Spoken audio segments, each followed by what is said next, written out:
Okay.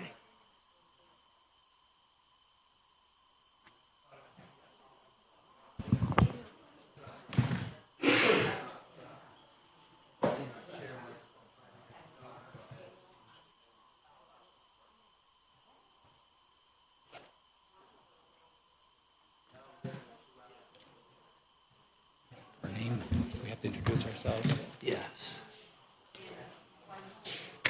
You see that, Steve? We don't have our name tag, so we have to Well, I don't need one. they can be anonymous tonight.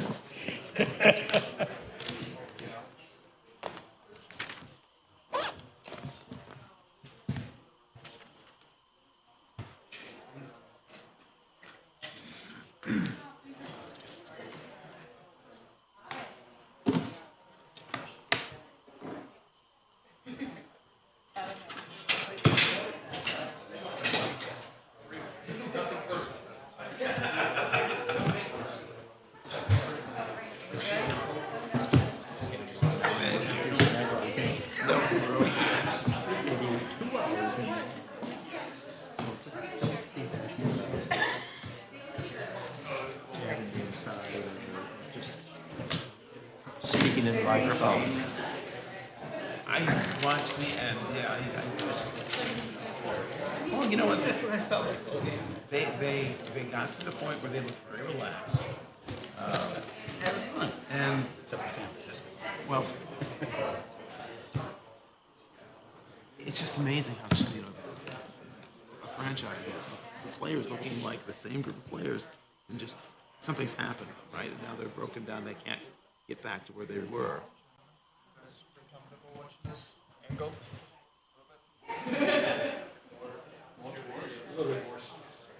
Okay, yeah, it helps.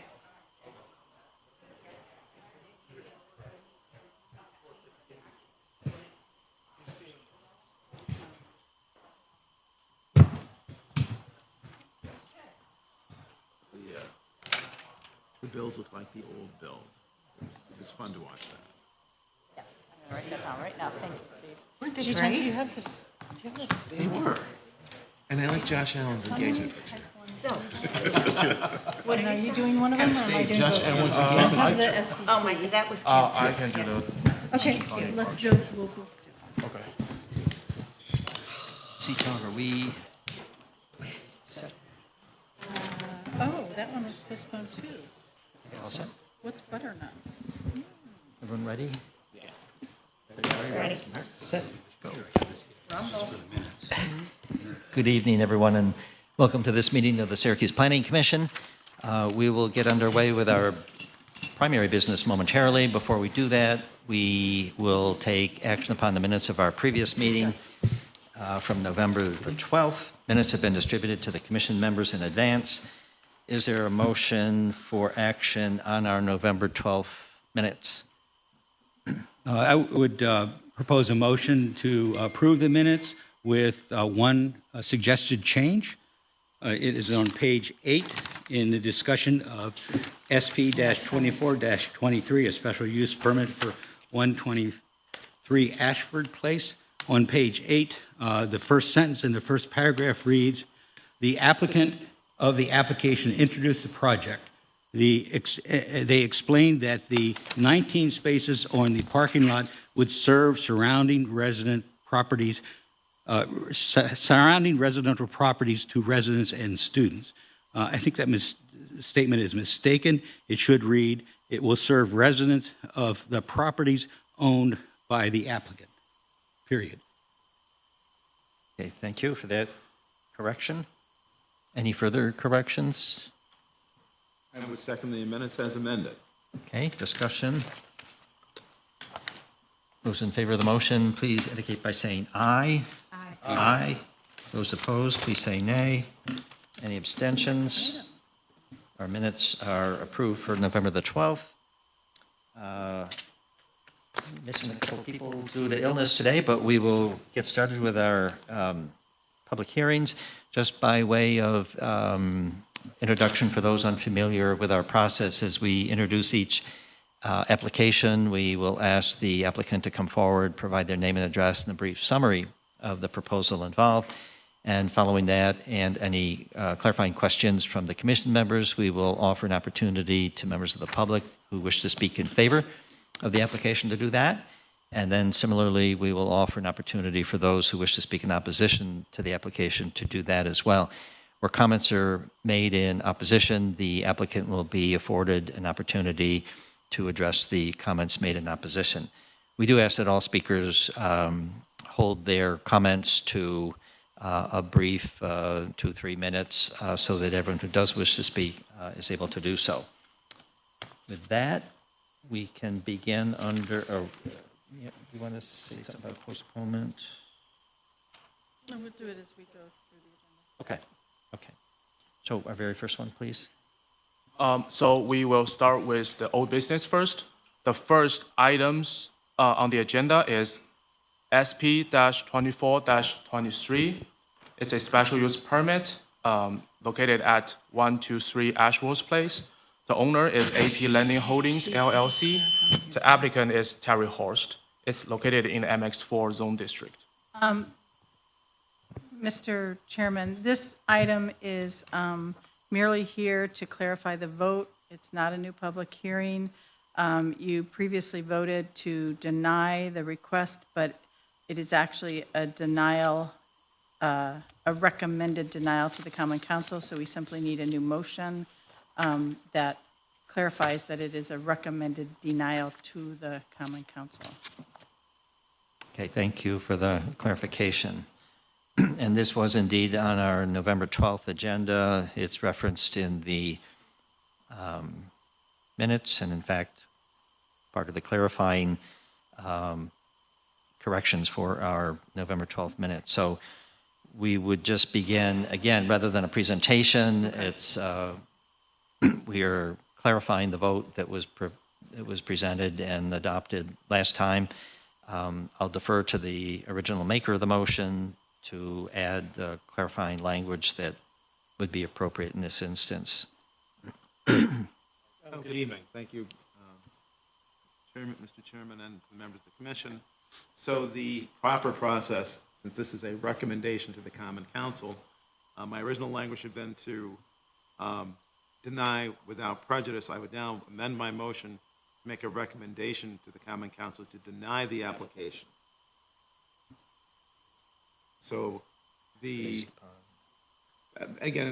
upon the fact that this parking lot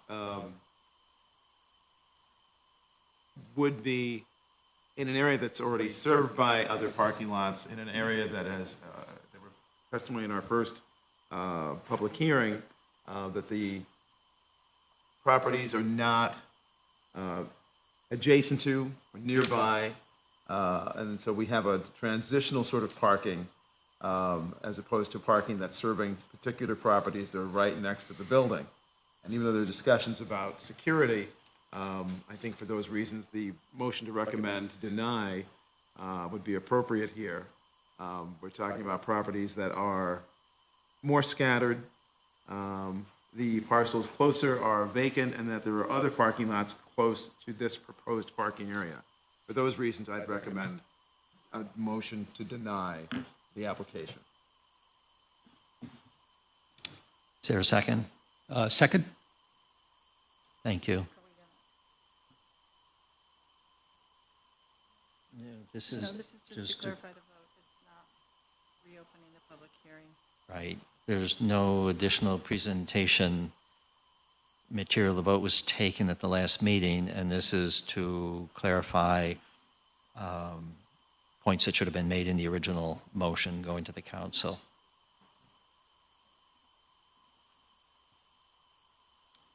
So, If I may? I'm sorry to interrupt.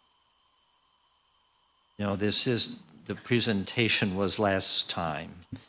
I was told something different. We apologize for the confusion, but this is simply to clarify the vote on a procedural matter that when the Planning Commission votes on a special use permit, they are only recommending approval or denial to the Common Council. So you will have an opportunity to, or you can reach out to Common Councilors before they hear the item if there's additional details that you want to provide to your counselor or any of the counselors before that body takes the final vote. They do not have to abide by the recommendation. That's why we're clarifying the vote, is that it's a recommendation for denial.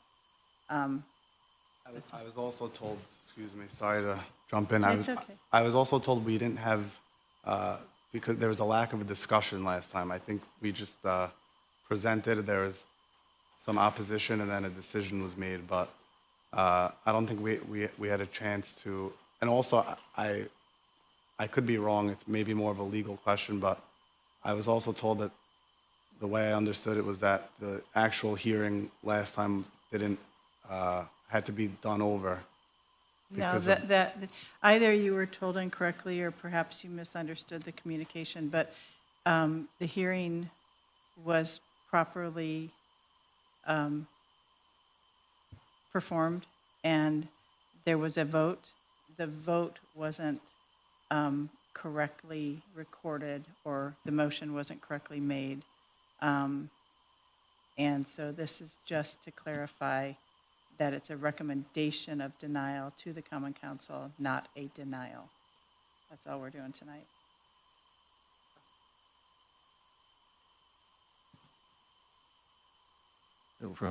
There's a motion, seconded, further discussion from the commission members on the motion before us.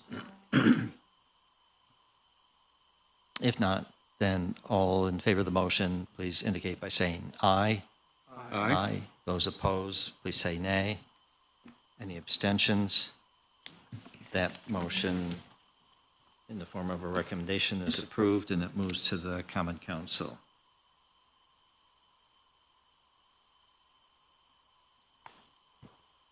All right. So the next items on the agenda is SP 2424. The items has been postponed to the next available meetings. So the following items on the agenda is SP 2422, which is a special use permit at 308 Gifford Street and Wyoming Street. The applicant and the owner and applicant are Mohammed Najee Mossa. It's located within the MX3 zone district.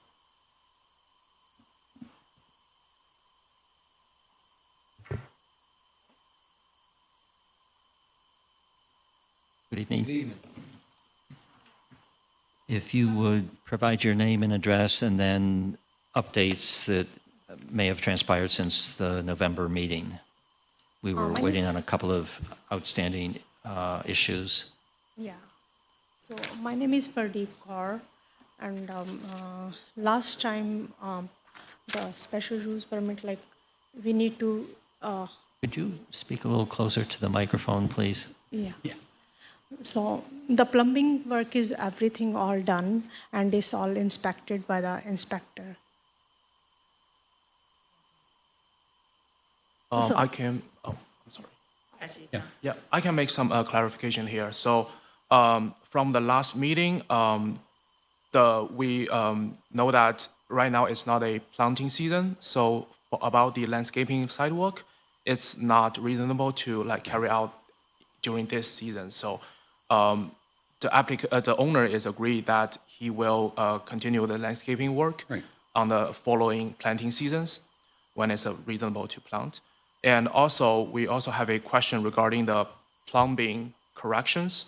So the owner has sent me the pictures of the inspection permit, and the inspection work has been done and verified by the Onondaga County Plumbing Control. So I believe they confirmed to me that all the concerns has been addressed. So last time we understood that the plumbing inspection had taken place, but we didn't have evidence of that it passed inspection. Correct. You now have that in hand, so that confirms that the plumbing work has been properly inspected and approved by the county. Correct. Okay. And hours we had settled previously, I think, or clarified previously, hours of operation, and then the outside work, the landscaping, would be, as you indicated, more appropriate when there's not snow on the ground. Yes, correct. There was one other additional item that was discussed at the last meeting that we were waiting for clarification on, and it had to do with the liquor license and the state extension of that. Oh, yes. And it has been confirmed that it has been extended until May 2025, if I'm correct. So it appears that all of the items from the two previous meetings that caused us to place this on hold have all been resolved. Is that correct? Correct. Okay, thank you. Anything further to add by way of updates? I didn't hear. Is there anything further that you wish to add in terms of any updates for the project beyond what you already outlined? From our part, like everything is like already is done. Questions for the applicant? Oh, I'm all set. We're good, thank you. Okay, thank you. We need to do seeker. Before we doing seeker, actually there is a letter from the counselor Patrona, Jones Roser Patrona. Don't get up, sheet tongue, just give it. Okay. We'll just note it for the. Thank you.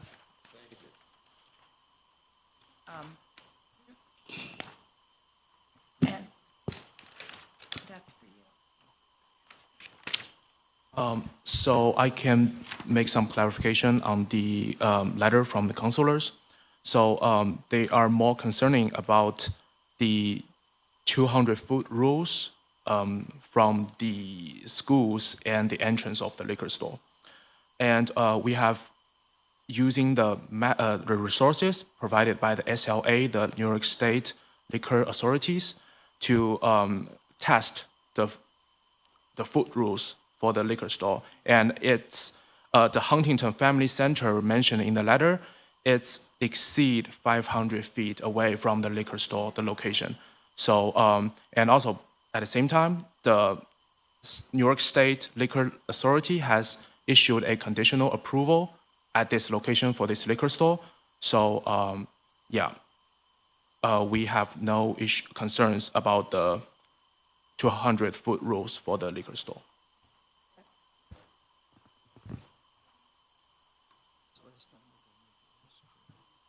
No, I think we did close.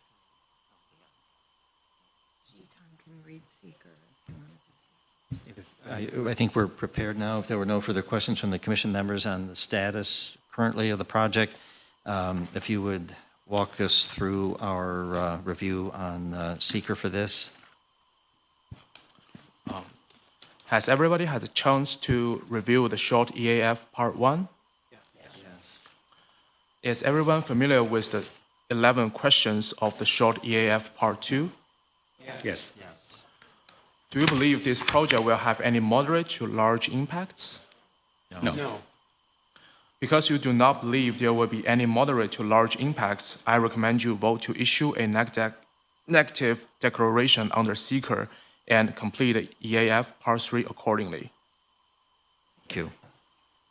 Is there such a motion for this project on seeker? I move a finding of a negative seeker declaration. Second. Discussion? All in favor of the motion, please indicate by saying aye. Aye. Those opposed, please say nay. Any abstentions? The seeker motion is approved for SP 2422, and we may now consider a recommendation on the special use permit for the council.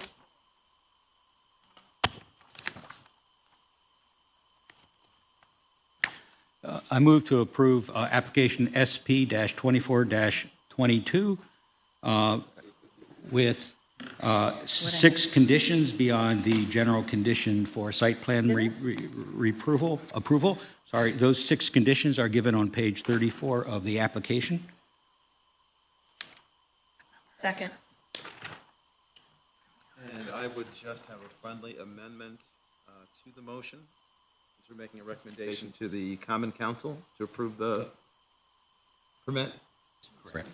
An affirmative. Yes, thank you for that clarification. Indeed. Oh, yeah. Thank you. Sorry. Discussion on this motion? Discussion, all in favor, please indicate by saying aye. Aye. Those opposed, say nay. Any abstentions? Recommendation for approval will move to the Common Council. Our next, So the next agenda items on the agenda is the Brighton Mills mini storage, but the item has been postponed to the next available City Planning Commission meetings. So then we can start at, yeah, could you elaborate a little on that one? So the reason that the Brighton Muse project, unless something has changed, is staff was advised that there is still an agreement that hasn't transpired between the two parties, which is a private action. And unless they have everything in place for their agreement, there's really no point in the council voting again and having another issue come up that someone is not satisfied with the private arrangements that you're making. Hi, my name's Brad Hunt. I'm the lawyer for Benchmark Development, the applicant on this project. I'm at McKinsey Hughes. Could I address that concern briefly? If everybody's here, you can, right, Mr. Chairman? I mean, have you guys worked out your issues? We have not finalized an agreement, but I could give you an update that I think is relevant. I think we're not opening the public hearing. The issue is this item came to us many months ago, and there was a private issue with this easement that, or the property line, and an easement was ultimately used to resolve that issue. And the next thing that happened was that the commission voted, and then it turned out that there were alleged violations of that easement, and now it's back again. And we want to kind of end that cycle where the private parties get their private business taken care of before the council sets this to another vote. So our view is that we have, and my clients drove here from Massachusetts today for this meeting, and we have our engineers also, and Mr. Serafine, the lawyer for the neighbor with the easement area, is here. And he admittedly may take a different view than I do, but I do think it'd be helpful. I could probably in 2 minutes explain our perspective and why we think that this has moved along far enough that site plan approval is appropriate, if you would hear me for 2 minutes. Mr. Chairman, that's up to you if you want to. Maybe one hear it, minute, but we are if you- not opening seems the to- public hearing, and he's indicating that they're not on the same page necessarily yet. But I can explain. I think we've done enough that there's really no cause for further delay on the site plan approval. And the bottom line is, Okay, I- let's hear it. Minute update, Yeah. sure. Couple- 2 minute You're the update. applicant, let's You hear got a it. couple minutes. okay, thank you. The bottom line is, we have, in the new plans that have been submitted to the city and that I believe have been informally approved by the city zoning officials, we're not doing anything in this easement area. The previous plans proposed structures in the easement area and work in the easement area. We're no longer affecting the easement area. That's the bottom line. So I don't think there's not any alleged violation of the easement area at this point. That's the bottom line. Separate from that, I will say that the neighbor, Greenwich Manors Apartments, represented by Mr. Serafine, did ask if we could do some paving in this easement area to integrate it with the existing paving there. And we have, it's said in a meeting with city zoning officials, including Christian Tollner, that we're willing to do that. In exchange, Greenwich Manor will give us access to the easement area to do the work on this project, which we don't actually need, but which is convenient for us to be able to use that area. I really think that's a separate, and we have sent a draft to Mr. Serafine, which he has not yet had the chance to fully review and get approval from his client, and he can speak to that more if you wish. But but I really believe that's a separate issue from the plans for you. They don't interfere with the easement agreement, with the easement area at this point. A separate agreement to pave is really separate from this project. So, we believe at this point the plans there. I don't think there's really any issue with the plans themselves, which is what we're asking this board to approve.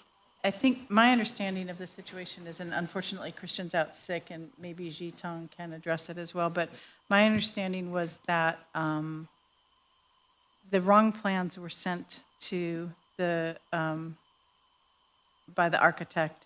That was corrected, and that caused a delay. And my understanding from Mr. Tollner, who just met with us, indicated that he had indicated to the applicant, which is your group, that you needed to get your agreement in writing and present that so that we could move forward. Do you have any privy to that, Jitong? Yes, so I can have some clarification on that. So yes, on November 22nd, your client and with the have meet with the Greenwich Manor in the conference room in the zoning office, and after the meeting, the two sides has reached to an agreement regarding the easement, the pavement, the curb, the concrete curb, and the inlet. And after that, I believe the architect has sent the plans to Microservice about this agreement. And the problem is today, before the meeting, it's like early today, the architect sent a updated plans to zoning office, and of course we updated the plans with Microservice, the Greenwich Manor LLC, to see if they have any further concerns. So what they told me is that they are concerned that the plans they received last Wednesday and today are two different plans. There is different changes in the plans. So they say they need more time to look on the plans to see if the plans still work out. And yeah. Yeah, thank you. I do understand all that. Again, I would submit that what's undisputed, I believe, is that the current plans, the most recent plans, don't affect the easement area.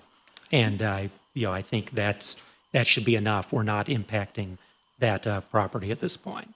I appreciate your explanation and your position. I understand your position. The problem that we have, or the problem that I have, is that we've been at this point now several meetings, and we have had what we thought were clear understandings about both parties that we're ready to move ahead. And then before the special use permit went to the Common Council, that changed.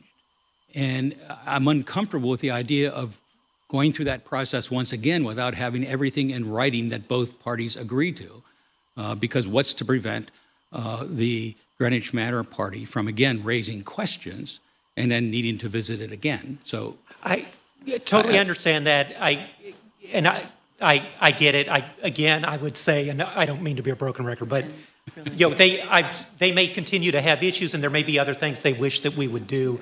But at this point, we're not impacting the easement area. So, why should that hold up the approval? Would be the question I would ask. And I'd say because we need to hear from them that they agree with that. Because if they don't agree with that, then we'll end up back here again. If I may, Christian Freeman, 121 Ruskin, KFA. The plans that were submitted today. Could you state your name for the record? Christian Freeman, Keplinger Freeman, 121 Ruskin. The plans that were submitted today reflect what was discussed in the meeting. We could get it in writing, but the plans that were submitted today show exactly what was discussed in the meeting. It's that simple. That's really all I have to say. Does everybody agree with you?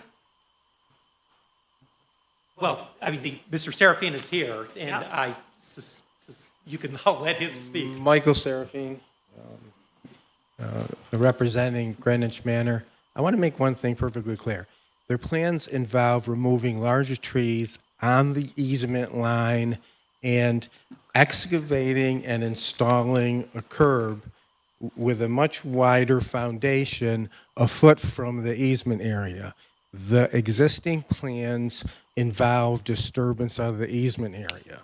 When somebody says they're not going to disturb the easement area by removing trees on the line or just behind the line, that is a misrepresentation. We want to cooperate Let fully. me just ask you a question. If the trees are behind the line, they're not in the easement area, correct? But the roots are. But the tree's not, correct? Well, there's some that will be right up to the border, and some are over the border. Okay, so some are over the line and some are Yes. not. So The if you have a tree on our side of the easement line, those roots have to be removed. That tree's got to be removed in order to put the curbing in. Right. So we are trying to cooperate. I received the final plans. They were emailed at 3. I was at a calling hours, paying my respect to a dear colleague and friend, Turkey Lombardi. I got back to the office at 4. I saw that the plans were different from the ones we got on Wednesday.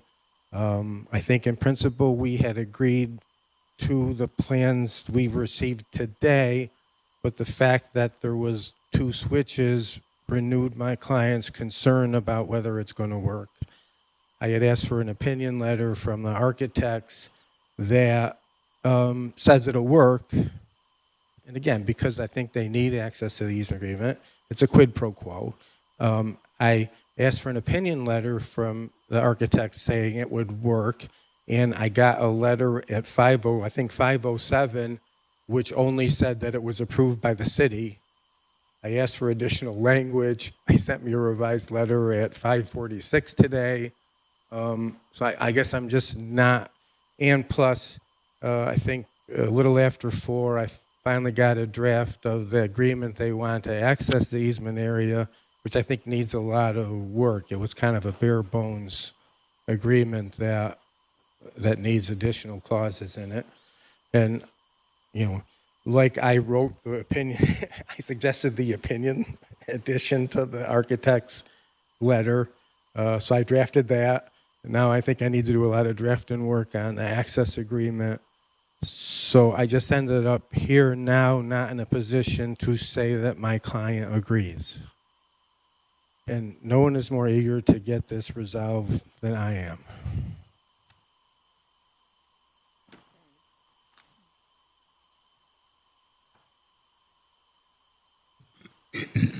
Thank you again for hearing us out tonight when I know you didn't expect to.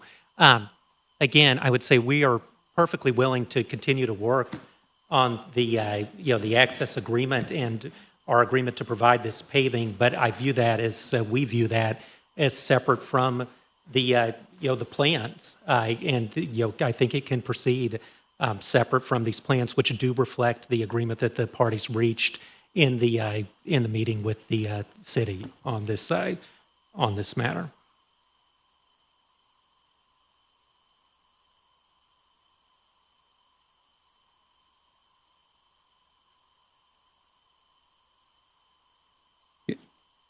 Would it be possible if we vote to approve the plan with the condition that a written agreement be certified from both parties prior to presentation to the Common Council?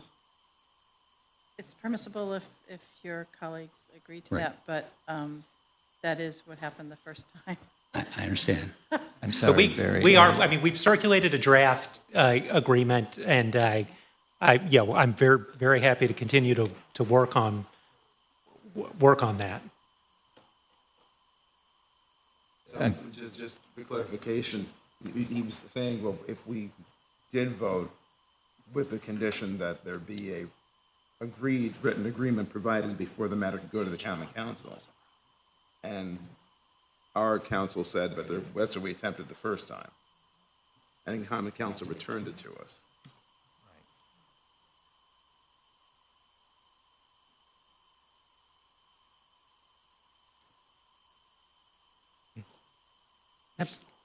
I'm sorry. I just spoke briefly with my client, and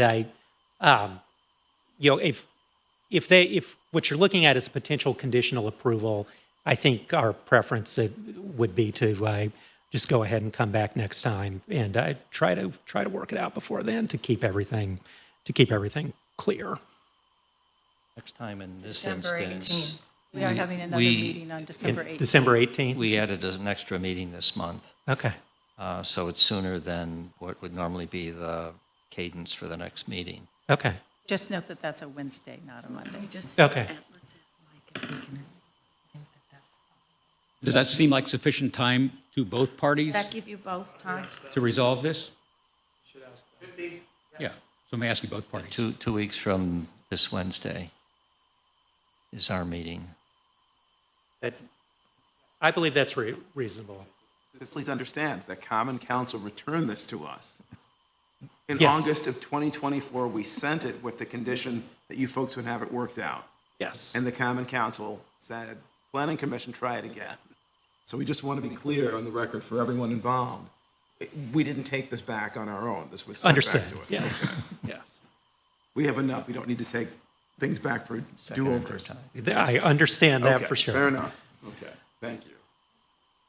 All right, we'll see you on the 18th. Okay. Thank you.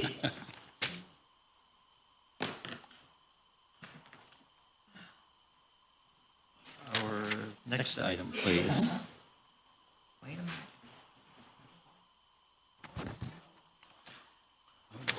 So the next item on the agenda is R-24-63.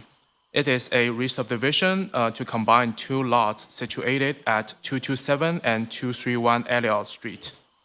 The 227 Elliott Street is owned by Zuri Hernandez and is located within the high-density residential R5 zone district.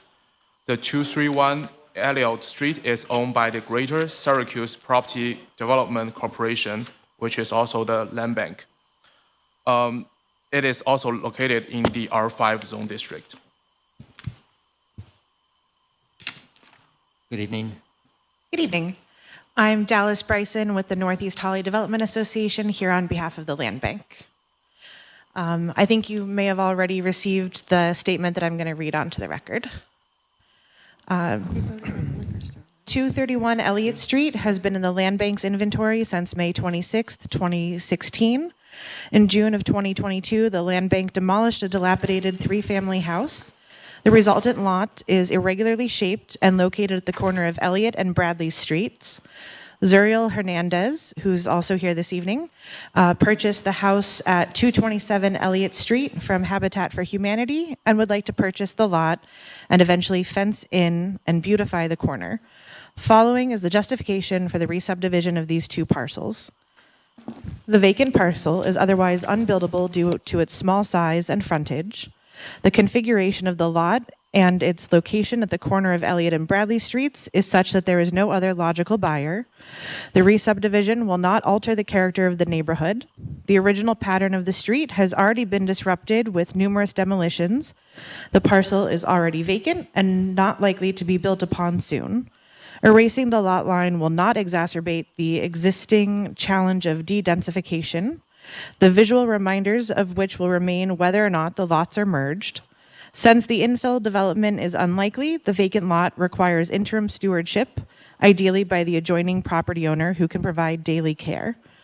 There are several other lots of comparable size located in the vicinity, including 117278 West Onondaga, 214 Elliott Street, and 205 Elliott Street.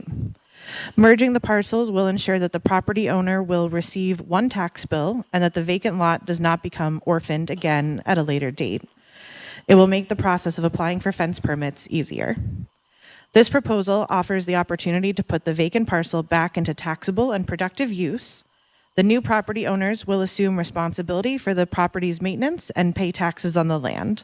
This will help to stabilize and enhance the property values in the neighborhood. And also, the property owner is here as well. Great, thank you. And the intent would be to fence in the two lots together. Yes, hello, my name is Zuriel Hernandez. Yes, I would like to fence in the lot and just beautify it for my children and my family. Just, keep it nice and clean. Thank you. Questions for the applicant? I'm all set, thank you. I have two questions, one for the applicant and probably one for staff. My question for the applicant, just looking at the site, there currently is a curb cut off of Bradley Avenue for the vacant property. And my question about that, and if the property gets sold at some point or whatever happens, it seems to me this is a property that would be easy for people to use the curb cut and the access to park in this area.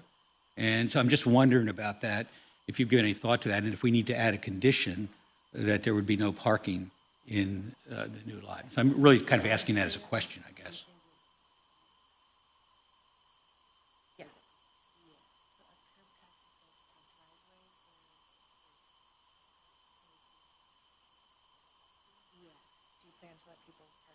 Yeah, because I'm okay with that. I also will use it.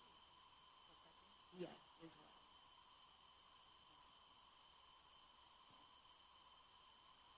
well. On the lot. Yeah. Ms. Hernandez has suggested that she would be interested in being able to park her car there. Okay. So that, I mean, that's kind of a little bit of a different issue, because that's a different use than what's being proposed. You said you were going to put a fence in Yeah. around It was here, definitely right? proposed But that if the there's a curb fence cut be around here, how removed. would you park on it? Sorry, what? Was it? It wasn't proposed that the curb cut be No. removed. Oh, you mean like a... It was not, where the fence but would it's open. proposed as to use the site for a side yard, for Right. gardening, With foliage, the et cetera, curb not cut. for parking. With the curb cut in it, right? It doesn't In the mention yard. anything about the curb. There's nothing in the application about the curb cut or parking there. Unless I'm missing something, but I think she means she would put a fence around both properties, but with a fence that could open so that she could park on the inside of the fence, potentially. Okay. Yeah, I didn't clarify because my space is so small. I would like the fence in that other yard. So my backyard and my space is small. It's not big. I would like the fence, the side up. okay. So you do want to use that curb cut and that access area for parking. But to replace my back, like a backyard or a running space. 'Cause- And ultimately, you would park a single car in the in the curb cut area. Depending like when the fence, you know, how that plays out. Like Okay. not multiple cars. Like if Right. I was to park one car. It's your car. But I do have a driveway. It's just like running space is not a lot. Okay. And so that side yard will be utilized for that. For your family. Yes. Yeah. Okay. Additional questions for the applicant? Yeah, I guess, so the other question I had, and I guess this is just for clarification, because I don't fully understand it, so perhaps staff can elaborate, but on page 109, in the responses from the staff, in the engineer for stormwater, there's a statement in there that says a stormwater pollution prevention plan is required for review of the, if the total soil disturbance is greater than 10,000 square foot. I'm not sure exactly what that reference is saying. I don't think it impacts the application. I want to understand. What page was that? 109? Yeah, it's on page 109. The engineering for stormwater, this is really the last sentence on that page, under the comments. Well, it seems like that's standard response, but I know, I was going to say it is, it's, I think, the standard response for disturbing soil. if there's no soil disturbance, I don't believe as part of this I would think not. application. I just question what the term soil disturbance mean. Now, if you're going to put a garden in there in the whole property, that's going to disturb the soil. Does that count? What exactly does that mean?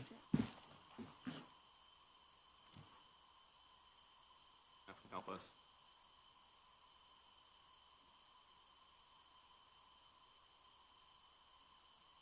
Right, it's their boilerplate, so they're saying that if that happens later. That's, go ahead. Yes. So the comments they provide is more for the future projects. If, like after the re-subdivision, if the future projects exceed like 10,000 square feet, they will require a SWIP the stormwater pollution prevention plan. Okay, thank you. Thanks for the clarification. Other questions for the applicant? None? Thank you. Are there individuals who would like to speak in favor of this application? If so, please come to the podium, provide your name, address, and comments. Anyone wishing to speak in opposition to the application, please come forward, provide your name, address, and your comments. We don't seem to have any additional speakers. We'll close public comment on this and turn our attention to our seeker review.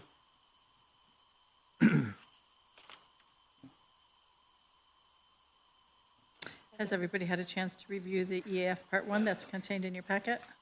Yes. Is everyone familiar with the 11 questions of the short EAF Part 2, also contained in your packet? Yes. Does anyone believe this project will have any moderate to large impacts under seeker? No.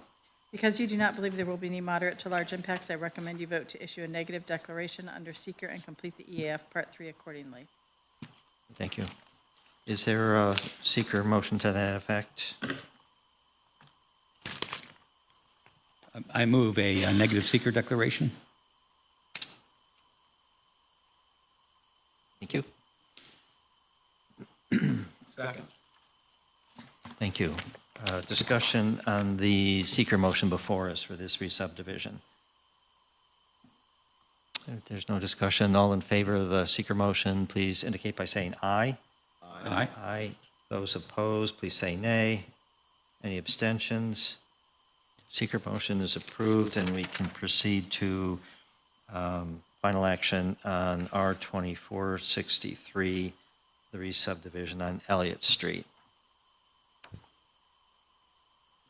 I move to approve R-24-63 with no additional conditions. Thank you. Second. Thank you. Discussion on the motion before us? If not, all in favor of the motion, please indicate by saying aye. Aye. Aye. Those opposed, please say nay. Any abstentions? Re-subdivision R-2463 is approved. Thank you. We move to another application. The next items on the agenda is R-24-67. So just for clarification,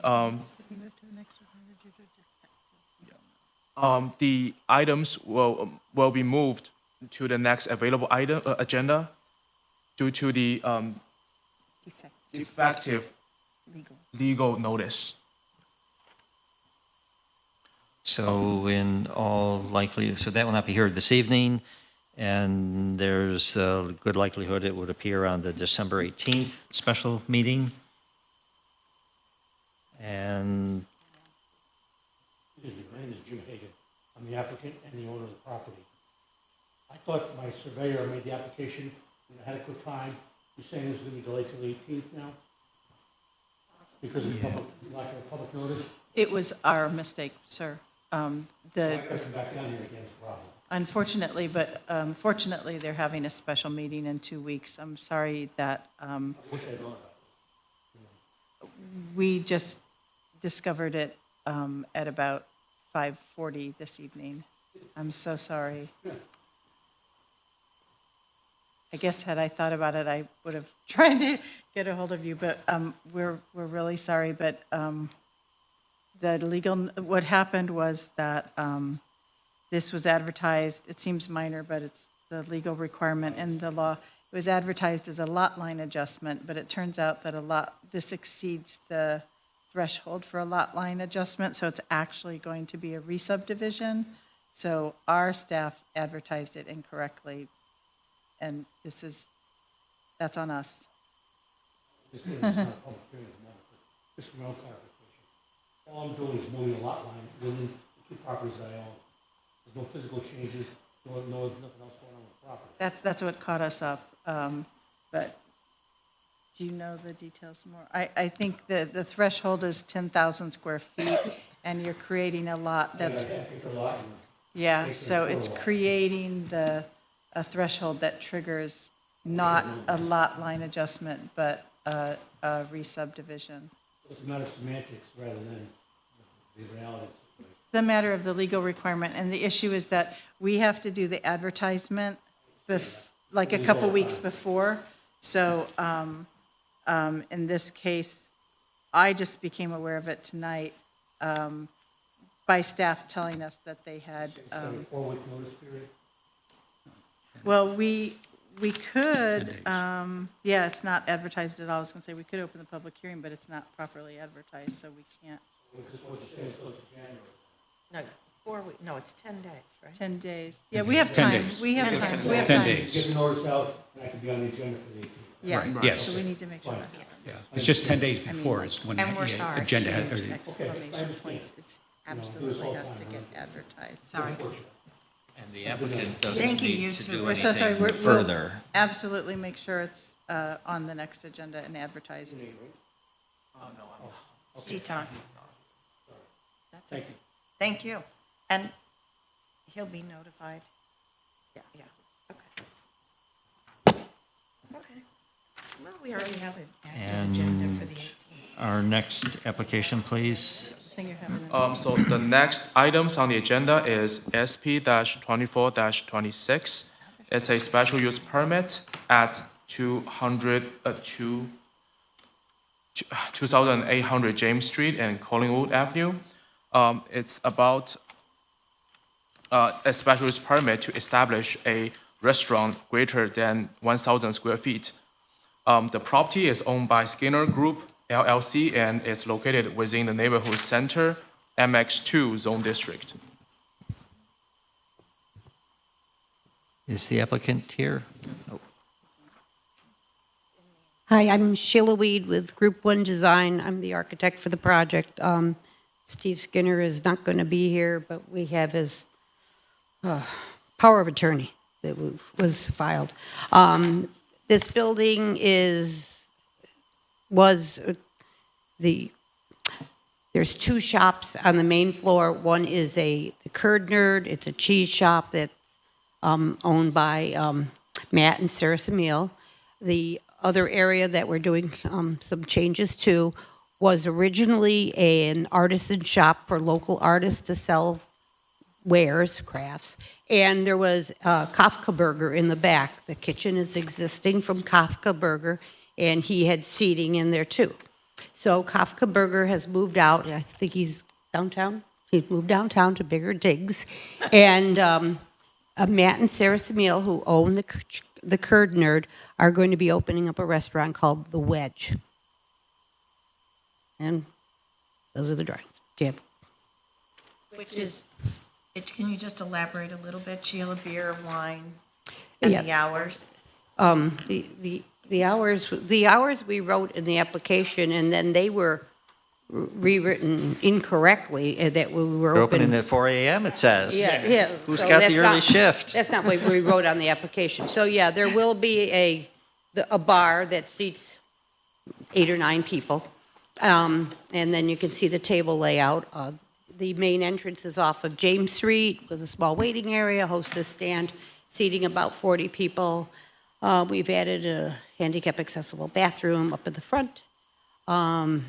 And then there's a second exit that goes out to South Collingwood Ave on the side. And those are all existing. We're not doing anything on the exterior of the building. Right now, we're not applying for a signage permit. That's still in the works for what we're going to do. But we are aware that when we do come up with a sign, we will fill in an application for a sign permit. Thank you. Sir, did you want to add to that presentation? Yeah, sure. Matthew Samiel, 122 Homecroft. I'm one of the owners of the Curd Nerd LLC and the Curd Nerd and the Wedge. On the application, I think on the form that zoning filled out for you guys, it said 4 a.m. to 10 p.m. Obviously, that is not correct. It's supposed to be 4 p.m. to 10 p.m. Wednesday through Saturday, and 11 a.m. to 4 p.m. on Sunday. She's all day. You get the early crowd. Yeah, exactly. We don't need the early crowd. It's fine.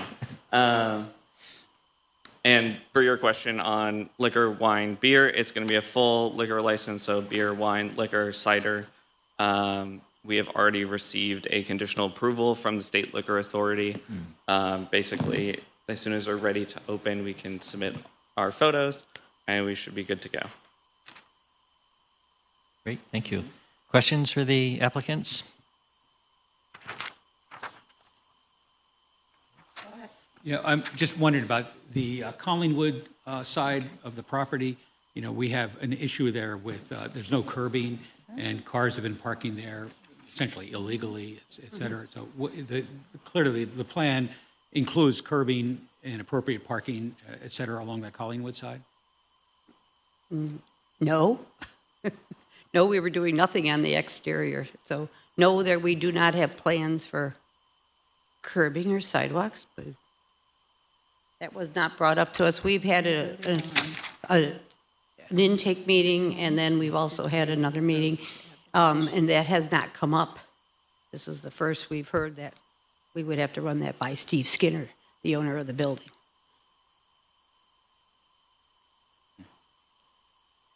I believe are the city's Right. issue, not the owners. Right, but cars are parking along there now. So I think illegally. Right, I both- think the issue, Sheila, is the picture that was submitted with us for the application, shows a car parked face into the building. There it is. Rather than, there it is, right. Should I have come back later in the evening or something when nobody was out? So. Rather than parallel to the sidewalk where a curb would typically be. It's one of the 4 a.m. customers. I am more aware than anybody of this corner because I live at the 300 block of South Collingwood. So I drive that all the time. Could we add signs? Would the city put up signs, parallel parking only? That's certainly a request that can be made. I mean, not this isn't the right venue, but it's a request that can easily be made. I was going to say, is like wooden planters a significant barrier for people? We've already had like cow planters made up for the shop to help deter this from happening. Obviously, Yes, absolutely. That is one of the solutions that is often used if curbing is not possible. well, we would love curbing on the, it dresses up the 100 block of streets, so we would like curbing. The city will give us curbing. Yeah, I was going to say, I don't think the 100 block of Collingwood, anywhere down that street has curbing, so. I'll just say, you could put yourselves in the queue for curbing. I'm not Yeah, sure. they are starting to curb 100 blocks along Eastwood. Right. I'm not sure what the timing schedule is these days, but it being in the queue is better than not being in the queue. We could talk to Jimmy Monto. He's And I think the planters will, they look great and will go a long way towards helping identify, again, please don't park that way. So. Other questions for the applicants? If not, thank you both very much. Are there individuals who would like to speak in favor of this application? Please come forward. Yes. I'm here with a different hat on. My name is Sheila Weed. I'm in the Eastwood Neighborhood Association, and I'm on the board of directors.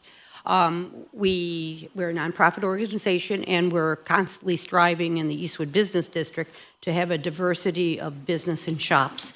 Not picking on the pizza and nail places, but we have really, really looked hard for a sit-down restaurant, small liquor license, and this fits the bill. Steve Skinner, who could be the mayor of Eastwood, was great about helping us fill this building, and he's really behind this 100%. So I can speak for the Eastwood Neighborhood Association that we are behind this application.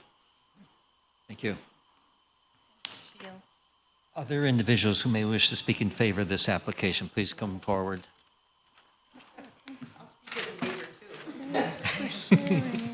We got it. Anyone wishing to speak in opposition to the application, please come to the podium. Zoning office actually received a opposition letter from James Lorenzo regarding this project.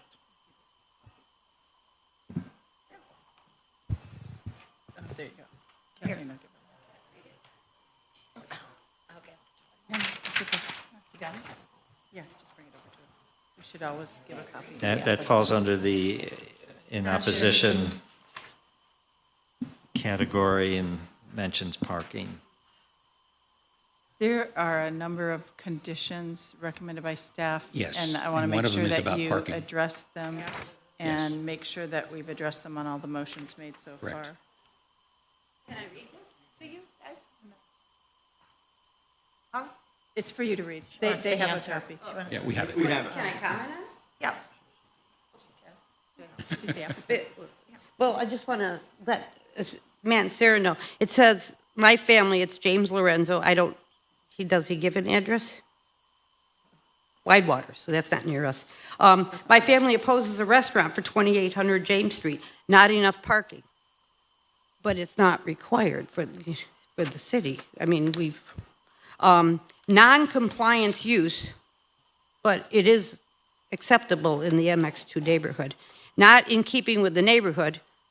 And then he says that house should be used for residential purposes only. Well, we have residential upstairs. It's been apartments since the day it was built, and it's never been residential on the main floor, so I'm not finding a lot of merit in, am I allowed to say this? Well, I'm not finding a lot of merit in his comments.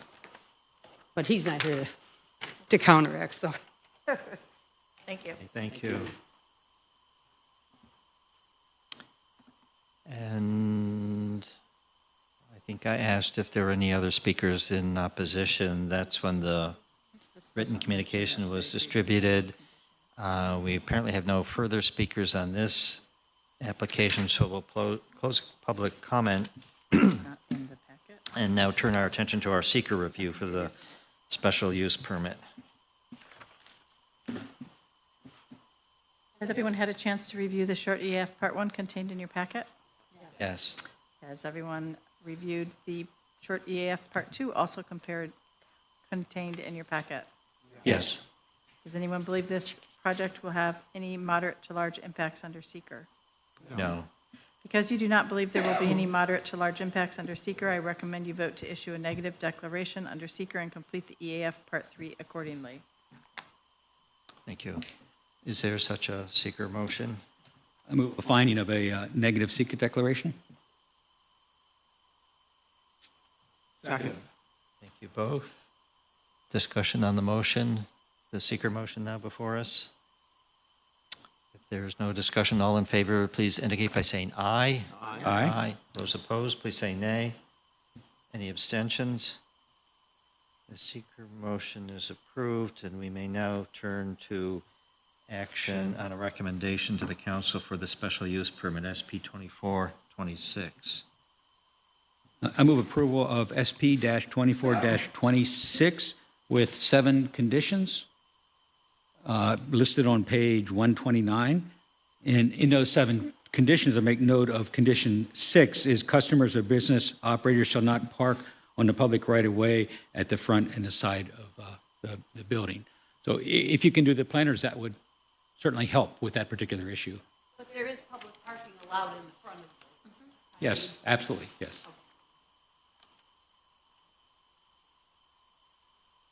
Second the motion.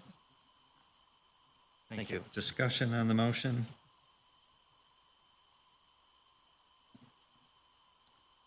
And you've incorporated by reference the 7 recommendations.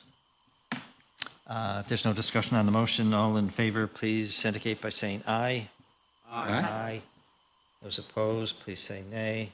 Any abstentions? Yeah, recommendation for approval is approved, and it moves to the Common Council next for action. Our next item, please. The next items on the agenda is the Wellington Road at 1920 Park Street project. The project has 2 companion applications. The first one is the re-subdivision R-24-62. It's a re-subdivision to combine the properties at 301 Wolf Street, 1920 Park Street, and 311-21 Wolf Street. And the companion application is the major site plan review to renovate internally and externally of the existing buildings on the site to convert it into 59 dwelling units and 2 commercial spaces. The applicant, the owner is Wellington World LLC. I'm sorry, Wellington World LLC, and the applicant is Scott Freeman. It is located in MX3 Zone District. Good evening. My name is Joe Perino, principal at In Architects at 239 East Water Street.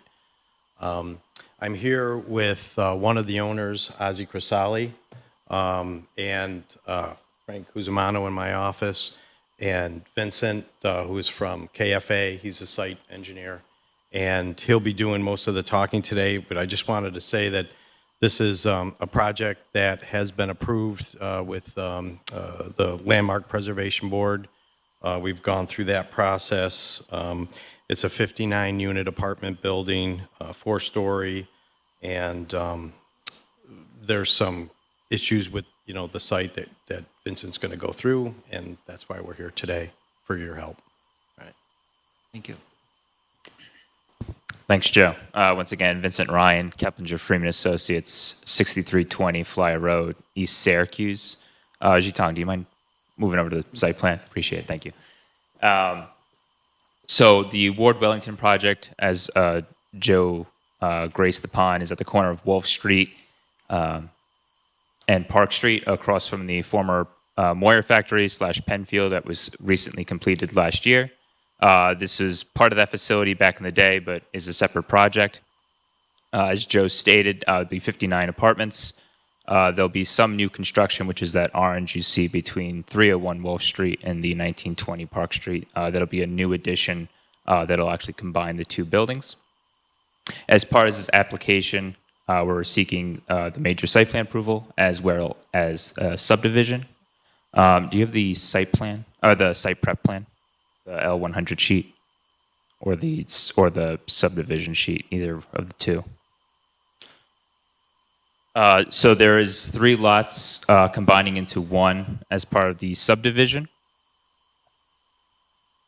The 301 property, the 1920 property, and the 311 a portion of the 311 property.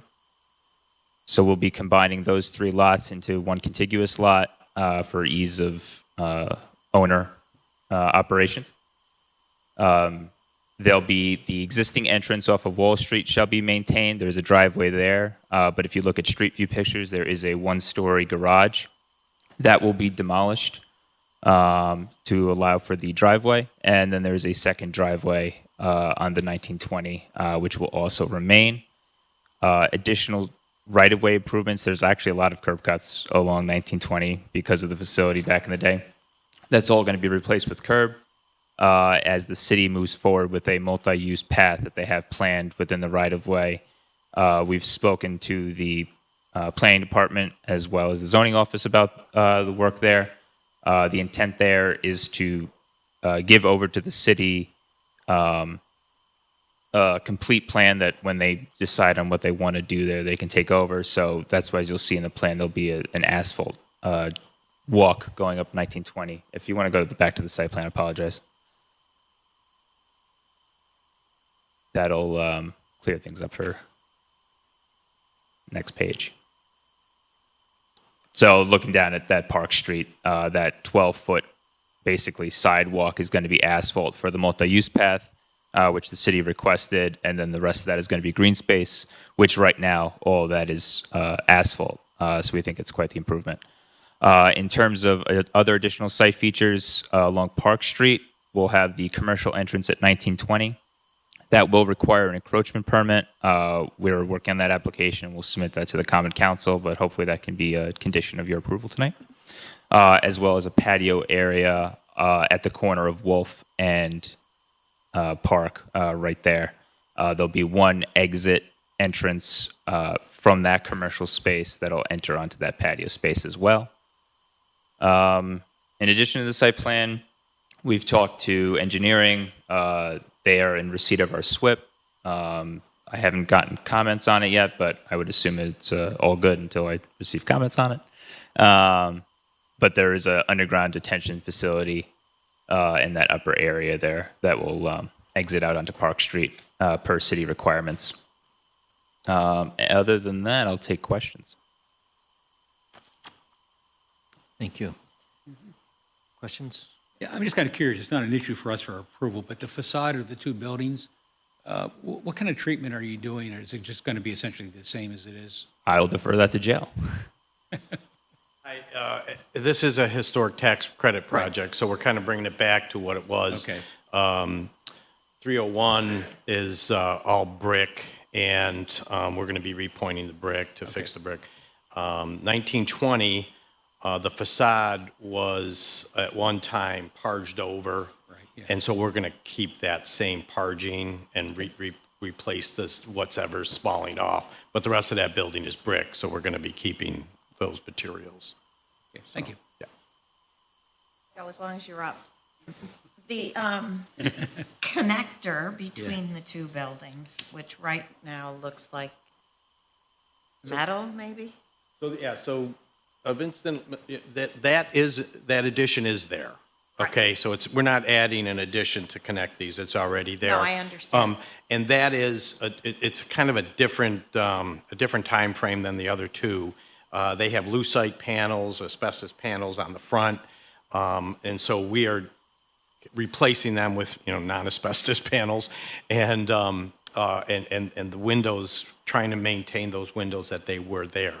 What we are adding is on the back of this, we're putting in a new elevator, and that'll be in that back corner, because all of the floors are different here. The first floor of the 301 doesn't match 1920, so we have to have a ramps to get, for handicap accessibility, and then we're going to have an 8-stop elevator, so it goes this one way and the other.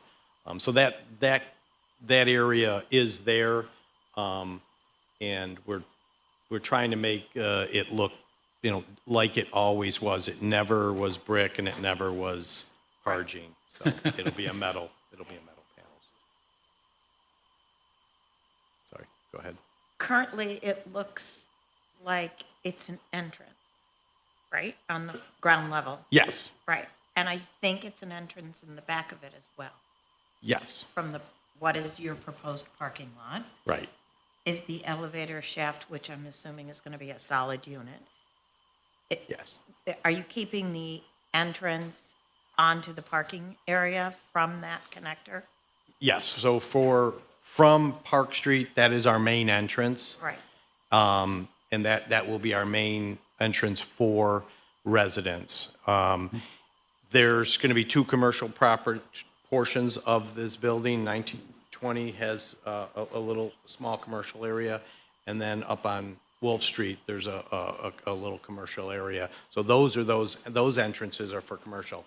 So we will have parking in the back, so there is a door to come in through the back. It's not going to be as big and as grand as the front on Park, the back, because you pointed it out. There's an elevator there, and that's solid. So, yeah. And Right now, it's a vehicular entrance. It's going to go to a right. Pedestrian Right. entrance. Yeah. And my last question, and I might have the wrong address here, I apologize. On the farthest corner towards Hiawatha Boulevard is a small little building that is not included, I think, correct? Oh, wait a minute. Oh, that. On Park or? On Yes. Wolf Street? Yes, that's the building. That's the building, Yes. yes. Okay. Do you own that building? Yeah. We are in the process. The owners are in the process of purchasing it from the tile company. Okay. And so that building has a larger brick building. Right now, it's a smaller garage.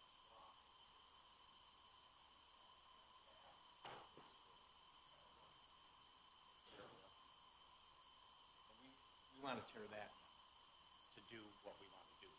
But that existing brick building, we're in the process of not on register, it's not historic, but we're not planning on doing anything with that. Yeah. Right, okay. Okay.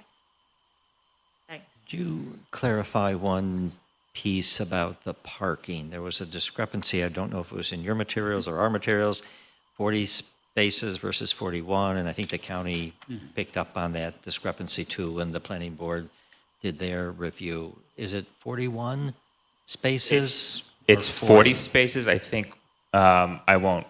There was like an extra spot in the garage that's kind of ambiguous, so it's 40 spaces. 40 spaces. Yeah. There's 17 in the basement. I think it got called out in some document that there's 18, it's down there. 18, So yeah. there's 17 down there. Right? So it's 40 and 17. 17 spaces. Yeah. So it's 17 spaces in the underground. basement. Okay. Yeah. We had 18 the whole time, but then we saw there's a lot of columns down there and some areas that are a little tough to get in, so we decided Sacrifice to go number down 18. instead of.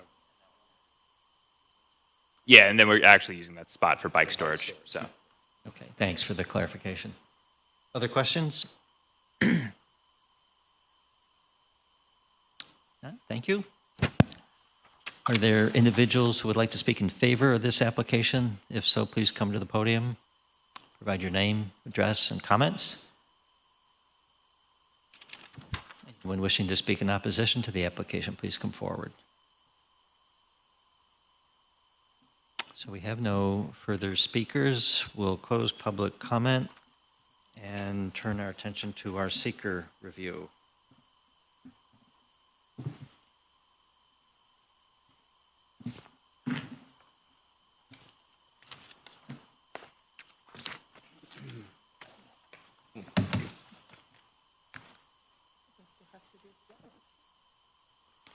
So just a clarification. So this proposed action will be a type 1 action.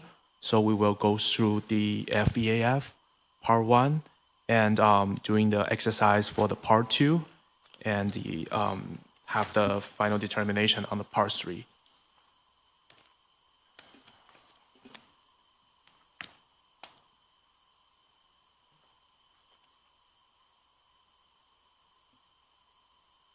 Ready? Okay.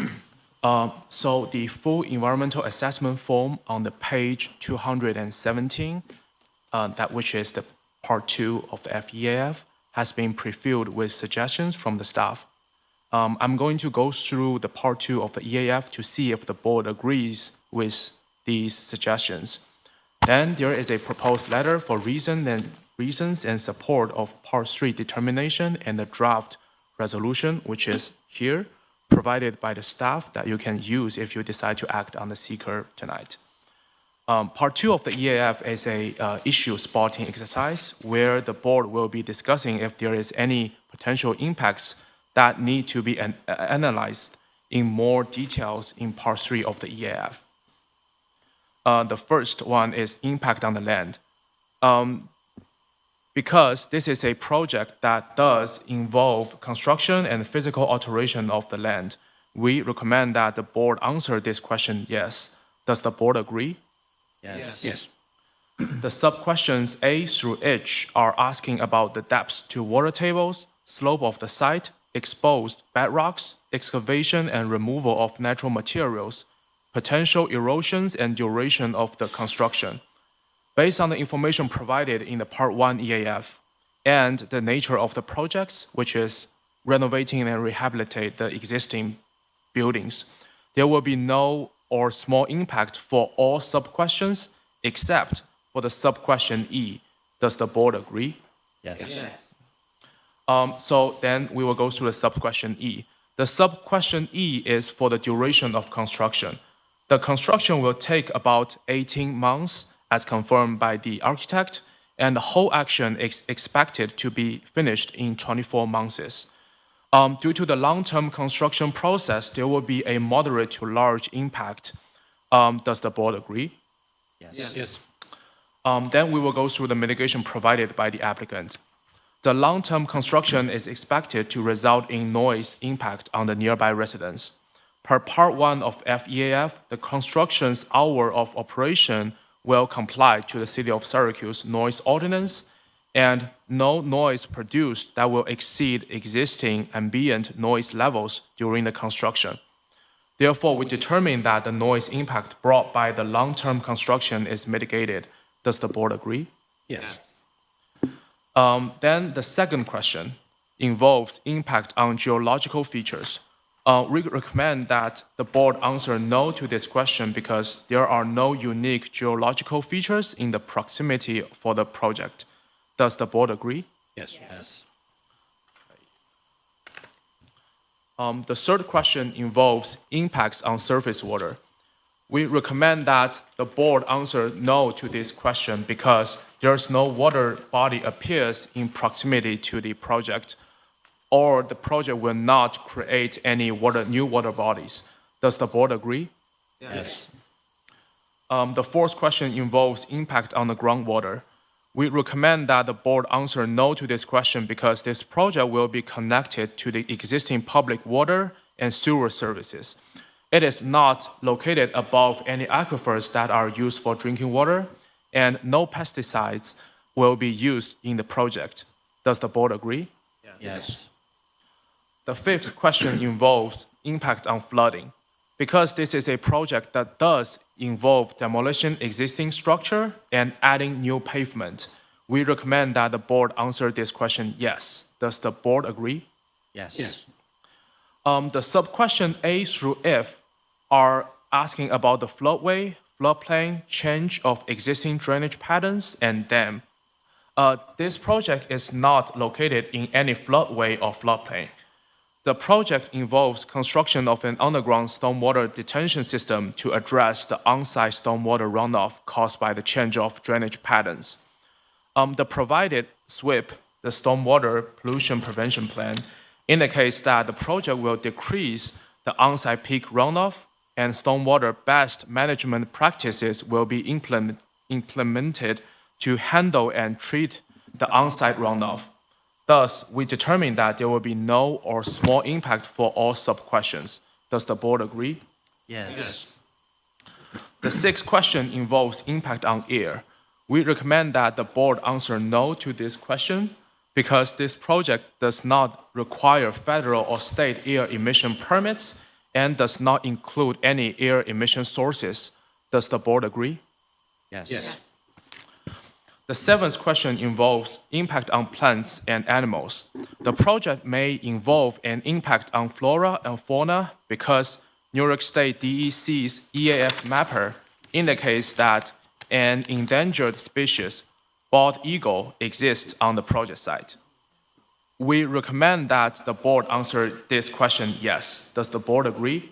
Yes. The sub-questions A through I are asking the impact on the population and habitat of the threatened or endangered species, which is the bald eagles.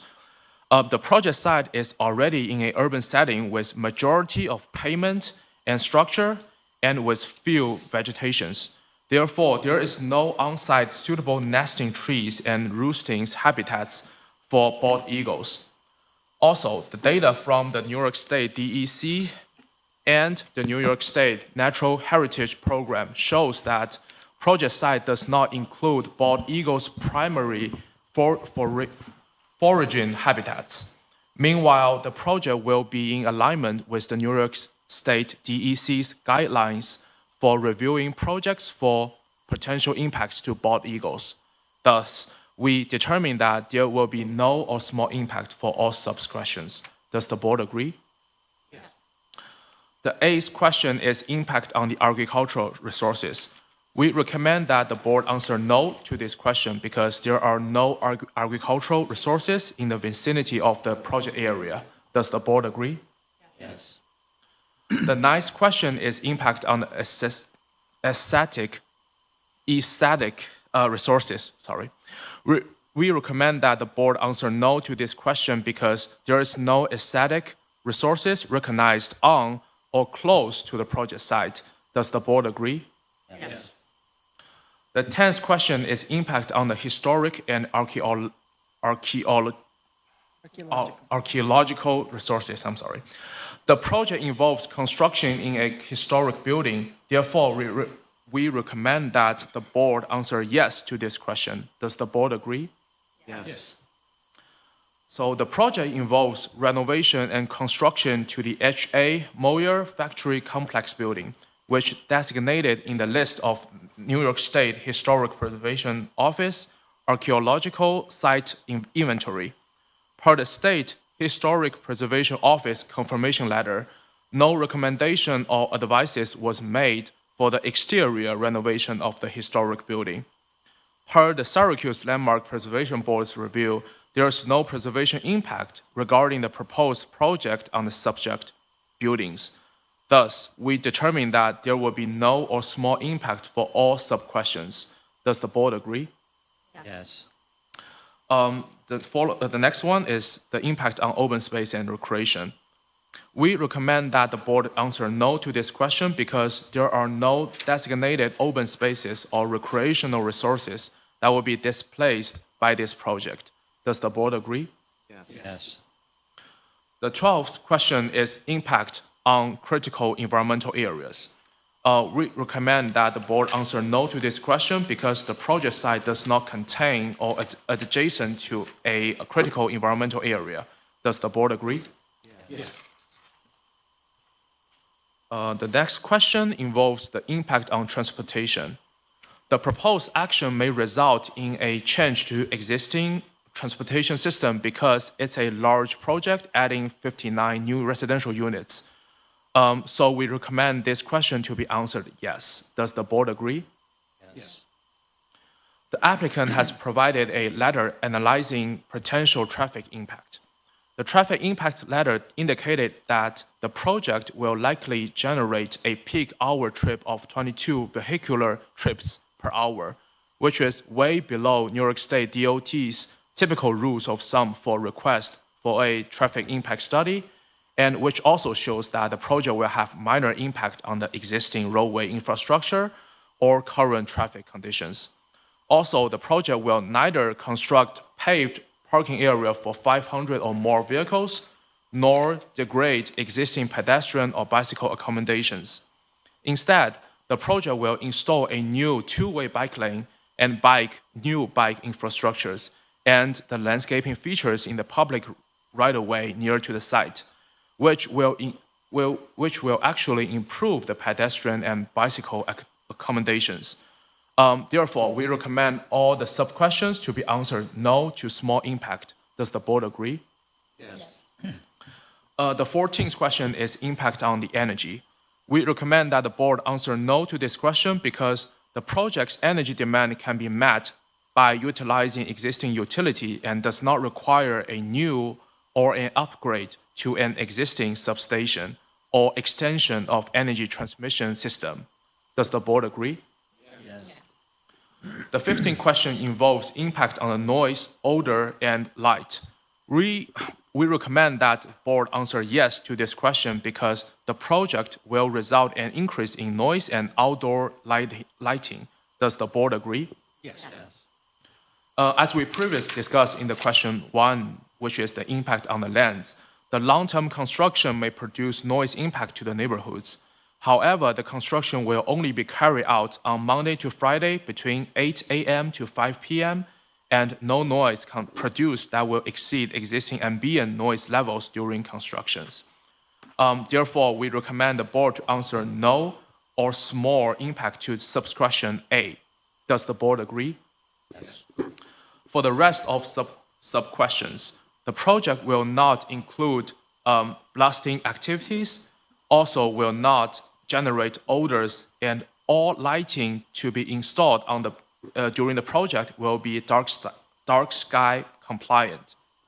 Therefore, we recommend the board to answer no or small impact to subquestion B to E. Does the board agree? Yes. Got 3 more. The 16th question is impact on the human health.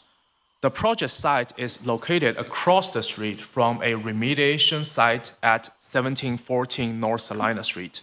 However, the site remediation has been satisfactorily completed under a remedial program in 2023 based on the database from the DEC. Additionally, the project will not involve construction or modification of a solid waste management facility, and the solid waste generated during the construction and operation will be stored in the on-site recycling dumpster and trucked off-site to the waste management facility. Thus, we recommend that the board answer no to this question. Does the board agree? Yes. The 17th question involves consistency with the community plans. We recommend that the board answer no to this question because the proposed land use is permitted by right on the site according to the Syracuse zoning ordinance. The surrounding properties are occupied by multi-unit residential, commercial, and industrial uses. The proposed land use is not in sharp contrast to surrounding land use patterns. Does the board agree? Yes. The 18th question involves the consistency with the community character. The project will rehabilitate and renovate instead of replacing or eliminating the existing facility structure or areas that is historic importance to the community. The project will not create a demand for additional community services and will not interfere with the use or enjoyment of the official recognized or designated public resources, and will create more affordable housings. Thus, we recommend that the board answer no to this question. Does the board agree? Yes. And that's the end of the analysis on the part 2. And I think we can go on for the part 3.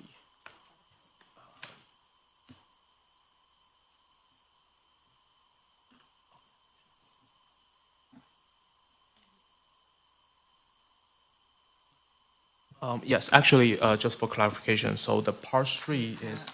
It's just this one. Yes. Yeah, we actually just go through the analysis for the part 2 and also the part 3. So yeah, that's the end of the analysis on the seeker. Okay, thank you.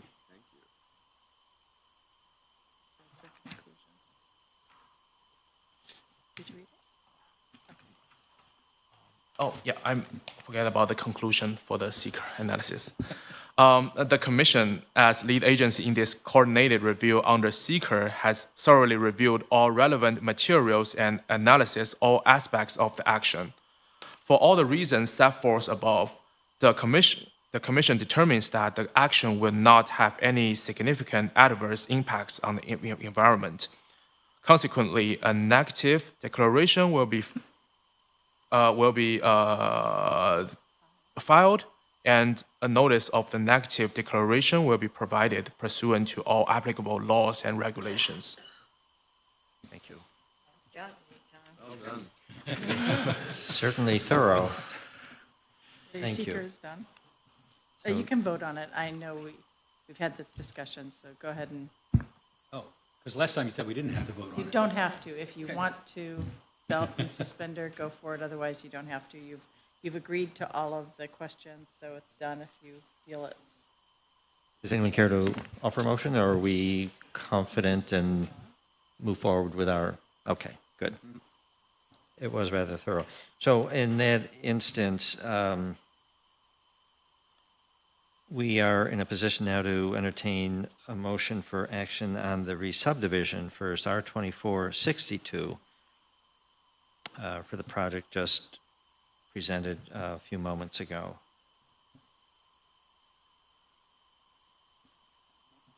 I move approval of MAS PR-24-36 with 7 conditions in addition to the general conditions. The 7 conditions are stated on page 160 of the application packet. Thank you. Second. Discussion on the motion before us. If not, all in favor, please indicate by saying aye. Aye. Those opposed, please say nay.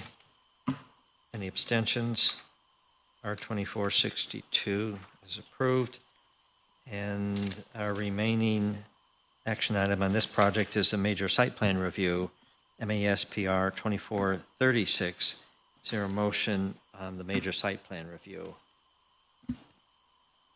Mr. Chairman, I think we have to have to have a point of clarification. I just want to ask the maker of the motion. Did you make the motion on the major site plan review? Yes. Okay. I didn't make, I'm sorry, I did not make the motion for the re-subdivision. That was, he actually made a motion for the major site plan Oh, review. my Which had the apologies. conditions attached to it. There's no conditions attached to the. That's right, that's right. Right. Let me back up here. So we've completed the major site plan review, MASPR 2436. We need to act upon the proposed re-subdivision, R 2462. I would move approval of the re-subdivision. Second? Discussion on the motion. There's no discussion. All in favor, please indicate by saying aye. Aye. Aye. Those opposed, please say nay. Any abstentions? Now we have approval of R 2462, the re-subdivision associated with the major site plan review. And we move onward to another application this evening. Thank you all. So the next items on the agenda is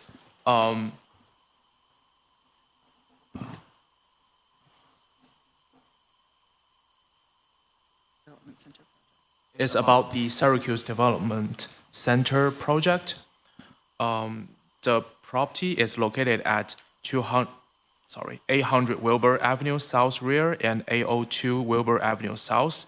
The owner is City of Syracuse, and the applicant is 800 South Wilbur Avenue, Syracuse LLC. Yeah.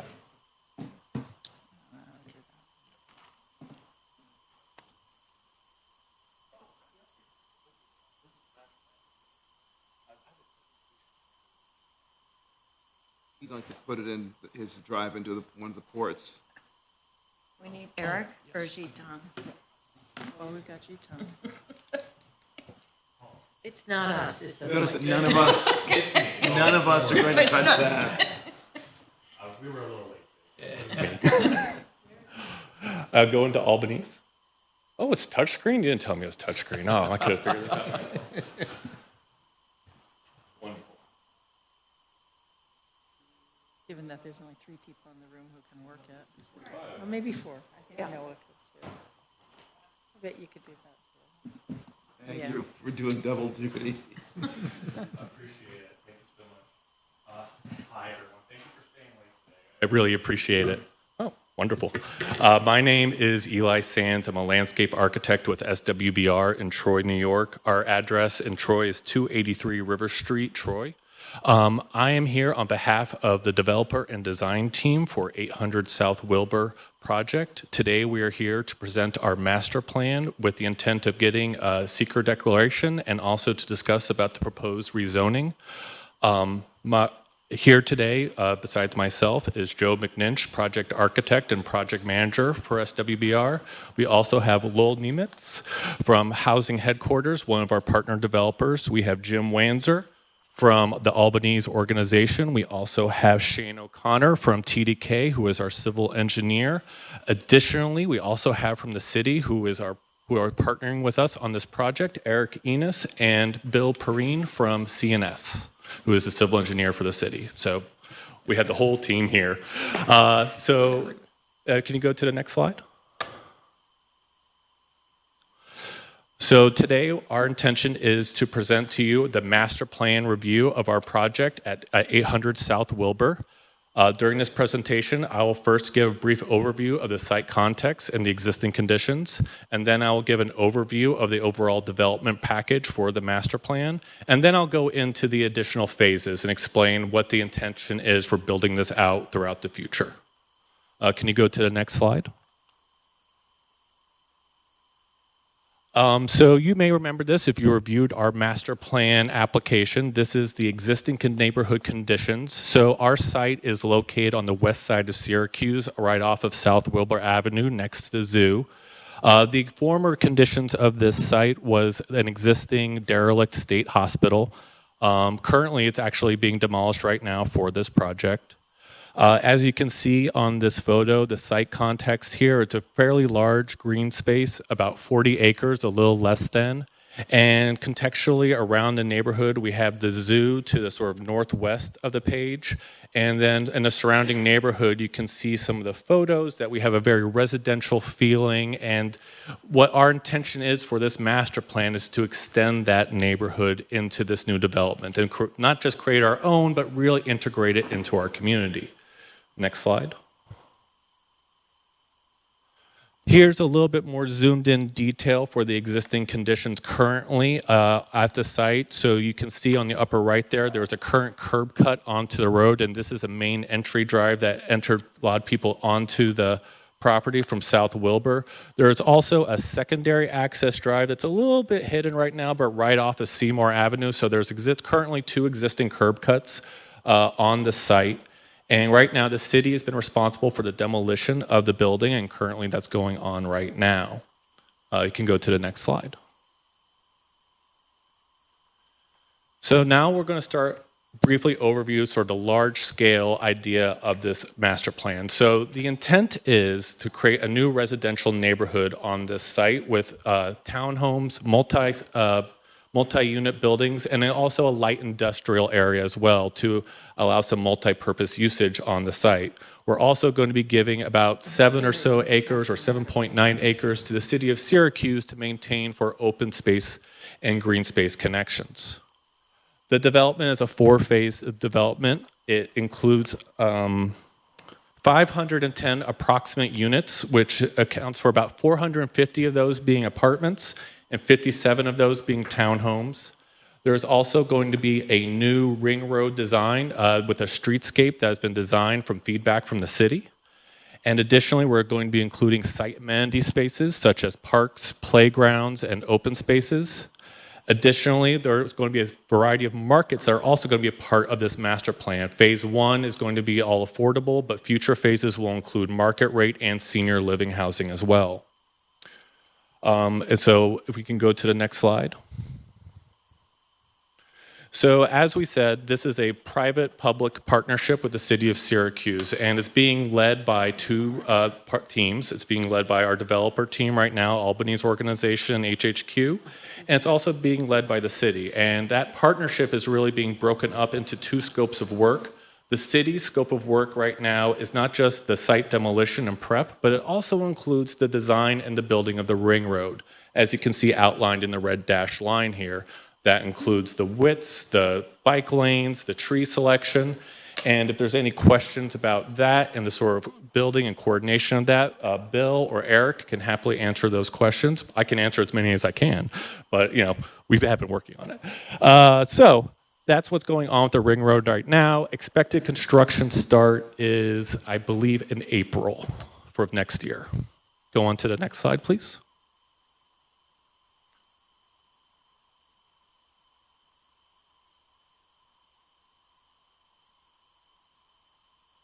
Is there no more slides?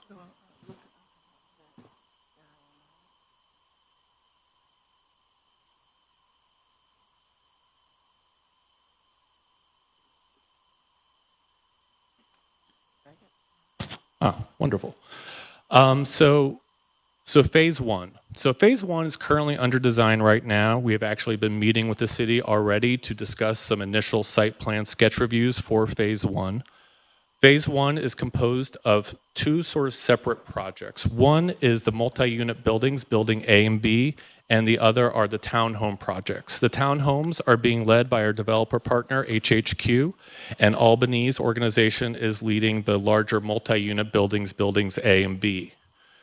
So starting from the townhomes, as you come in on the new entry drive designed by CNS and the city, you will have a series of townhomes that try to reflect the neighborhood context directly across the street while maintaining the existing historic wall that is there and also providing some additional repairs.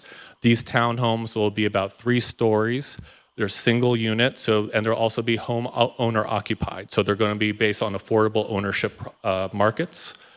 And these townhomes will have basically the same typology, but there will be a few different variations. Some of them will have basements, some of them will have garages. But ultimately, it's the same typology, and we're trying to make sure there's at least 1-to-1 parking as well for all those residential units. And additionally, we're providing some light green space and making sure we have all the appropriate fire truck turnarounds. As you come up to the site, moving up that hill along the entry drive, you will then see our new buildings A and B. Buildings A and B are each 5-story buildings, and there is, let me just make sure, 133 affordable units in Building A and 128 affordable units in Building B. These units are going to be mixes of studios, 1s, 2s, and 3s. And the design of the site layout includes both, centralized garbage pickup, drop-off areas for residents, a playground, outdoor seating areas, shaded seating areas, as well as an entry experience fountain in the plaza of Building A to really show that this development is not just, a typical affordable housing development, but this is something that's going to stand the test of time and have a really strong sense of quality. Additionally, part of phase 1, we're also going to be adding a variety of street trees to build out the urban canopy, as well as future connections and retaining walls for the eventual phases. There is a significant amount of site work that is required for this project, and so we're looking at phase 1 as sort of building out and allowing those future phases to hopefully develop a little bit easier, so we're doing a little bit of retaining wall work as well. So that's phase 1. Can you go to the next slide? Phase 2 includes Building D and the townhomes. Building D is going to be market rate housing. Right now, there is no developer on board for this, but we're expecting approximately 100 units, as well as a few of the additional townhomes that you can see in the center there. So that will be phase 3 or phase 2. Next slide.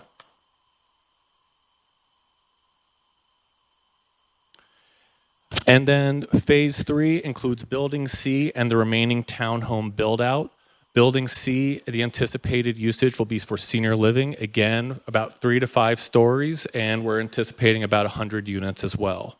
Additionally, we would also build out the remaining townhome units as part of that future phase. Next slide.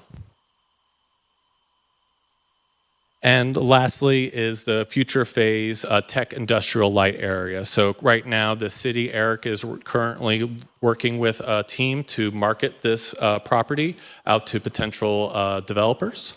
And if they want more information about that, I'm sure Eric can answer those questions. But that's currently, as we understand it, in progress right now. But it's about 175,000 square feet. And right now, the total program for that is, like I said, still in development. And that is sort of the general, 30,000 feet in the air sort of overview of the master plan project.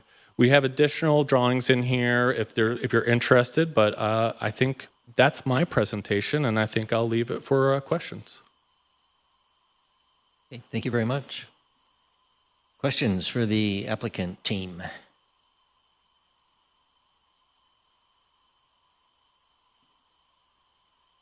I'll start off with one. I didn't realize there was water on the site. And so I didn't realize that flowed through the site. So to what extent does that complicate or enhance your planning efforts? Well, so right now, I think obviously there's complications, with any time there's water on site, but nothing that was irresolvable. Right now, the water that's on site, my understanding, runs toward the lower half of the site near the southwest corner, and sort of runs on that sort of lower end of the site. So we have a lot, do know, and perhaps Shane or Bill would be able to talk a little bit more about how the discharge systems works and how we sort of connect or do not connect with those systems. But it has been worked out in many of the infrastructure plans being coordinated between CNS and TDK.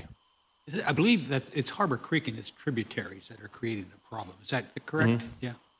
I believe that's what it is, yeah. Because we keep running into that with all kinds of projects. And all kinds of places, too. It's there, but not there. But yeah, no, we're very aware of it. If you look at some of the master plan application drawings, you'll see that we have where utilities are running nearby it or into it. Mm-hmm. Additional questions? Not really a question, but perhaps a question. If you're aware of the Vision Zero project that is underway with the city right now, that will have items in the toolkit related to your street design, et cetera. So it's kind of parallel to your schedule, but it would be useful to be attuned to what's developing with that project. Absolutely, yeah. I think that's something I wasn't aware of personally, but I have no doubts that other team members who have been working on the streetscape design might have more influence. And yeah, we'd love to make sure that's coordinated. I think Bill would be the person, reach out to him because he's sort of leading the CNS is leading the streetscape design.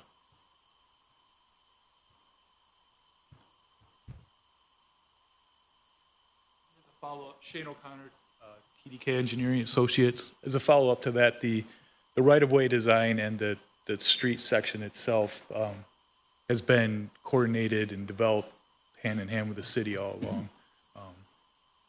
And Bill could probably address that even more so.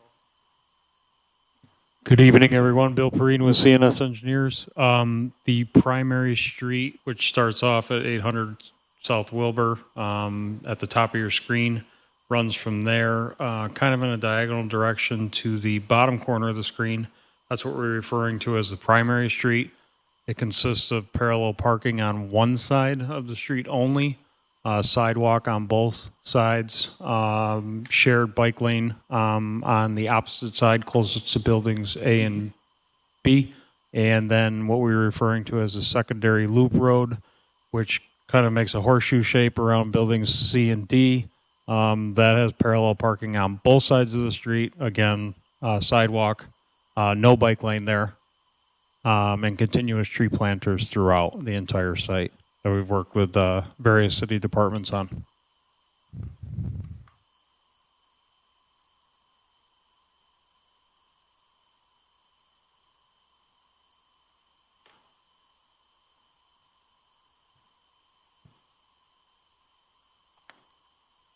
Hey, Oh. thank you.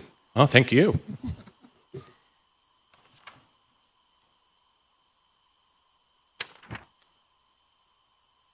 We can now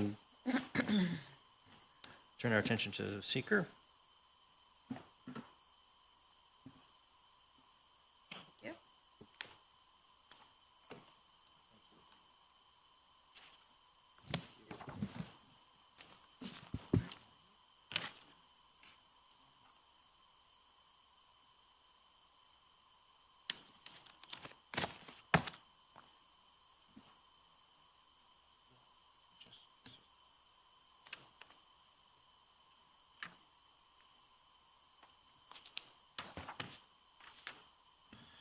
Is anybody ready for the seeker? Ready. All right. You want to get a glass of water first? Oh, yes. Thanks for reminding me. Yeah.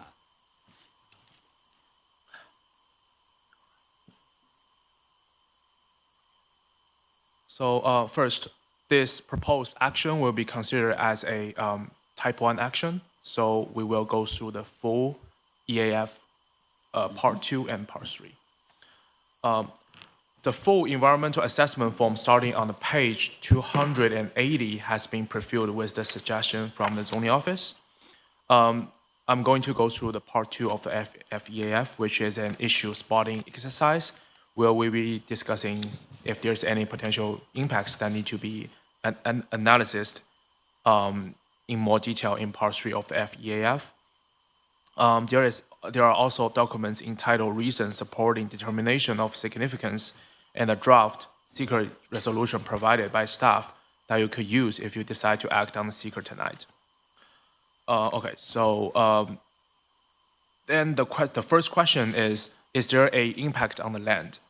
I recommend you check yes, and we will go through the sub-questions because the proposed action will add 6.4 acres of roads, buildings, and other impervious surfaces. Does the board agree? Yes. Sub-questions A, C, D, and G deal with the depths to water table. Depths to bedrock also deal with if the proposed action includes land excavation and if the proposed action is in a coastal erosion area. I recommend you check no or small impact may occur to these sub-questions because according to the FEAF Part 1, the average depth to the water table is 15 feet. The average depth to the bedrock is between 5 to 20 feet. The proposed action does not include any excavation and the project site is not on the coastal erosion area. Does the board agree? Yes. Now we will go through the sub-question identified to be moderate to large impact. Sub-question B. It states that the proposed action may involve construction on slopes of 15% or greater. I recommend you check moderate to large impact may occur because a significant portion of the site has slopes greater than 15%. Does the board agree? Yes. The applicant has provided mitigations. There is a 4-story, 600 to 28,000 square feet slab on grade building that exists at the site, and the majority of the site is already flattened. Therefore, the slope of the site is highly unlikely to result in a significantly adverse impact on the land. Does the board agree? Yes. Subquestion E states that the proposed action may involve constructions that continues more than 1 year in multiple phases. I recommend you check moderate to large impact may occur because the FEAF Part 1 shows that the entire development project will be completed by 2030, and there are 3 phases. Does the board agree? Yes. The mitigation for this is each phase will be constructed sequentially after the complete of a prior phase until the project is completed, and construction vehicles and noise from construction will be adequately mitigated because the construction activities will occur upwind of nearby residential houses and will occur during normal business hours. Thus, the construction timeline of the action will not have a significantly adverse impact on the land. Does the board agree? Yes. Subquestion F. The proposed action may result in increased erosion.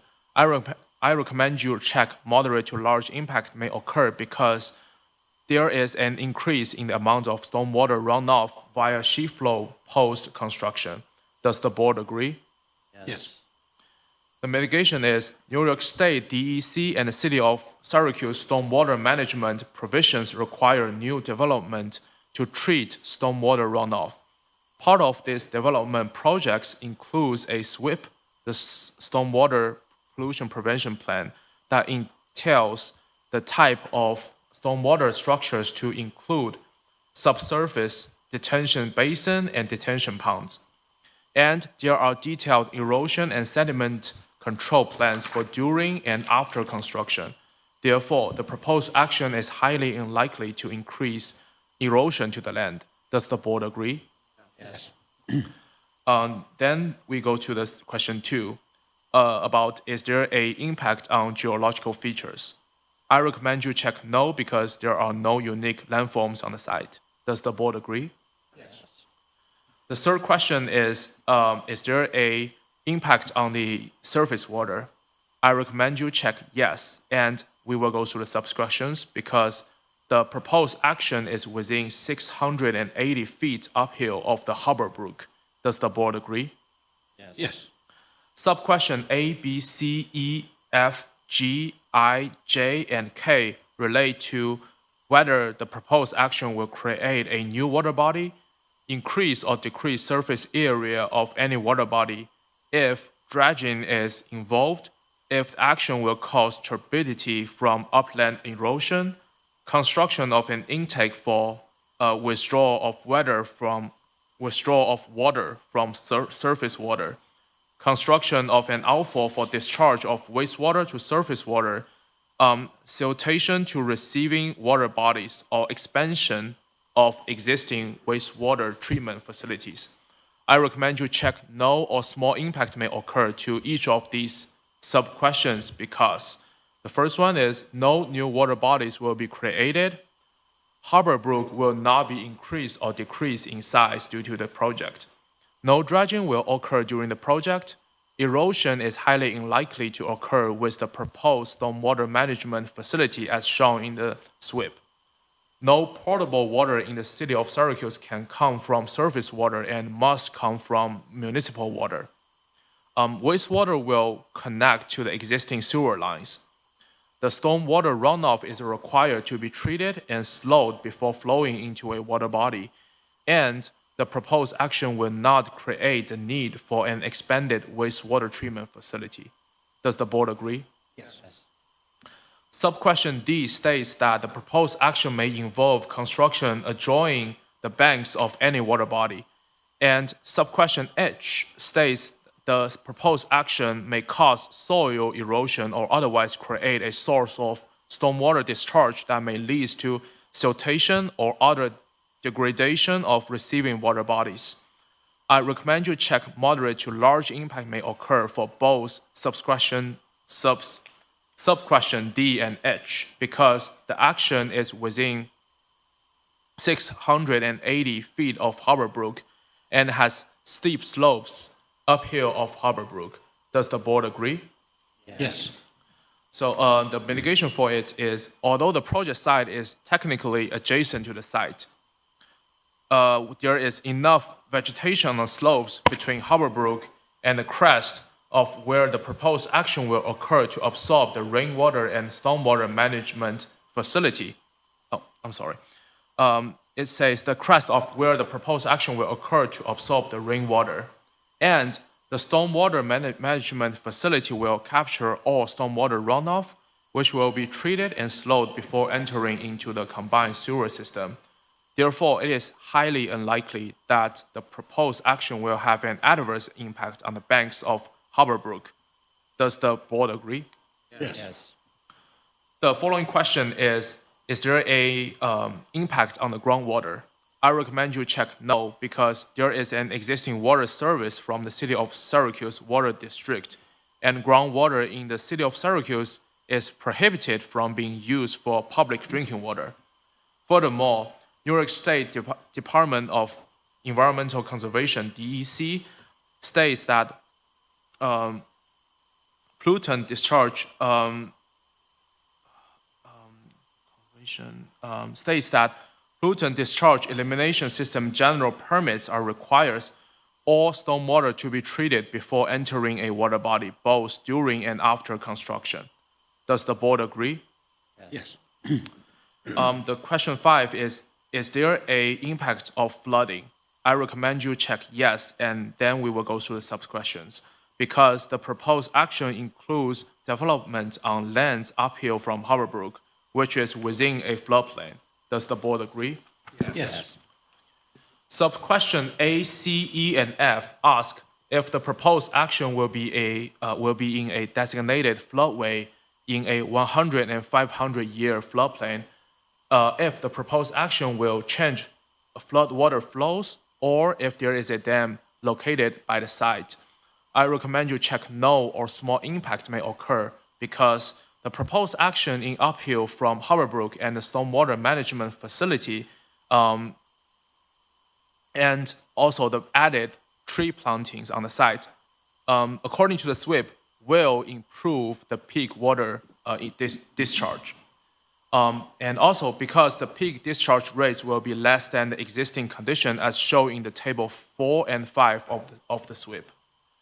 The New York State PDES general permit and the city's stormwater management provision requires structure to hold a minimum volume of stormwater runoff, which is a net benefit to a site with no stormwater management facilities. And also there is no dam near this location. So that's why we checked no or small impact may occur for the subquestion A, B, C, E, and F. Does the board agree? Yes. The subquestion D states that the proposed action may result in or require modification of existing drainage patterns. I recommend you check moderate to large impact may occur because the project will convert 45.3% of the parcel into impervious surface. The increase of impervious surface will change the existing drainage patterns. Does the board agree? Yes. So per the SWIP, the project includes installation of an on-site stormwater management facility. This is for the mitigation. The project will install the stormwater management facilities. The on-site stormwater runoff will be collected, treated, and discharged to Harbor Brook and the city's storm sewer system by 6 drainage catchments. based on the table 4 and 5 on the page 8 of the SWIP, with the help of the stormwater management facilities, the peak discharge rates in the 1-year, 10-year, and 100-year stormwater event will be reduced as compared to the existing conditions. Therefore, the proposed action is highly unlikely to have a significant adverse impact to flooding. Does the board agree? Yes. The question 6 asked about, is there an impact on air? I recommend you check no, because according to the FEAF Part 1, Section D2F, G, and H, there are no state-regulated air emission sources to be used during or after construction. Does the board agree? Yes. The 7th question involves the impact on plants and animals. I recommend you check no, because according to the FEAF Part 1, there will be no change to the forested areas, and according to the master plan and roadway landscaped plans, there will be a net positive in tree plantings. Furthermore, although the FEAF Part 1, Section E1B notes there will be a loss in the meadow and grassland areas, the critical habitats letter indicates that there are no critical habitats at the project site. Does the board agree? Yes. Yes.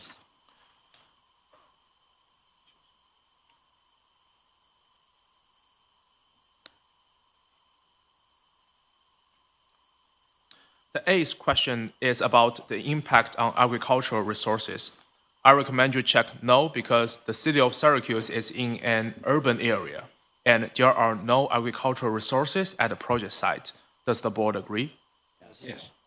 The following question is about the impact on aesthetic resources. I recommend you check no, because there are no aesthetic resources on or near the project site, and the land use is consistent with the surrounding area. Does the board agree? Yes. Yes. The question 10 is about the impact on historic and archaeological resources. Thank you. I recommend you check yes, and we go through the sub-questions because the southeast of the project site is within the archaeologically and or culturally sensitive area. Does the board agree? Yes. For sub-question A through D, I recommend you check no or small impact may occur for each sub-question, because according to the New York State OPRHP letter, no properties including archaeological or and/or historic resources will be impacted by the proposed action. Does the board agree? Yes. The question 11 is about the impact on open space and recreation. I recommend you check no, because the proposed action will not affect Burnett Park or the zoo, and there are plans that 7.6 acres of the site will be retained by the city of Syracuse as open space. Does the board agree? Yes. The question 12 is about impact on critical environmental areas. I recommend you check no, because according to the FEAF Part 1, Section E3D, the proposed action is not adjacent or within a critical environmental area. Does the board agree? Yes. The 13th question involves the impact on transportation.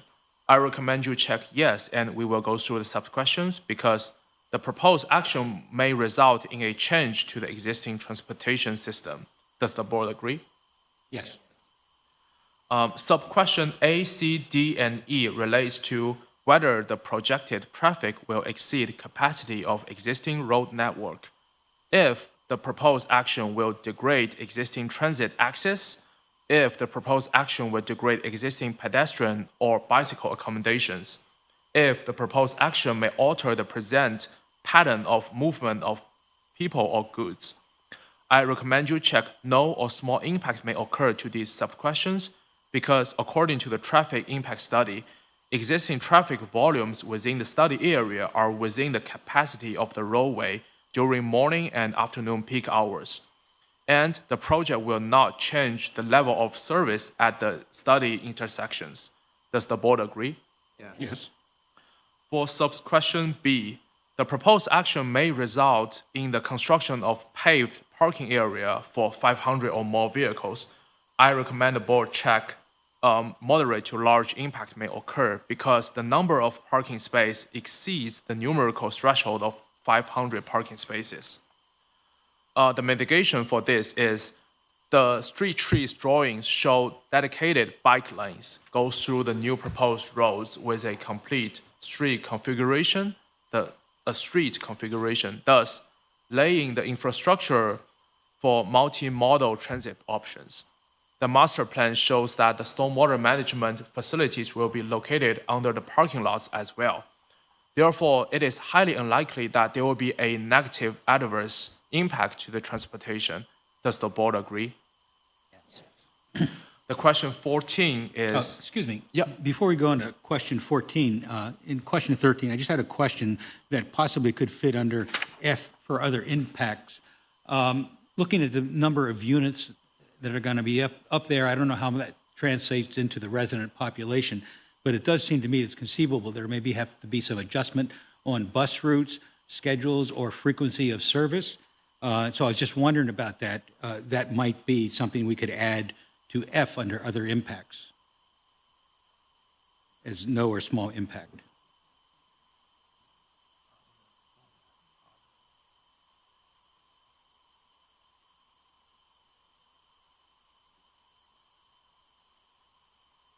Yes. Okay, so...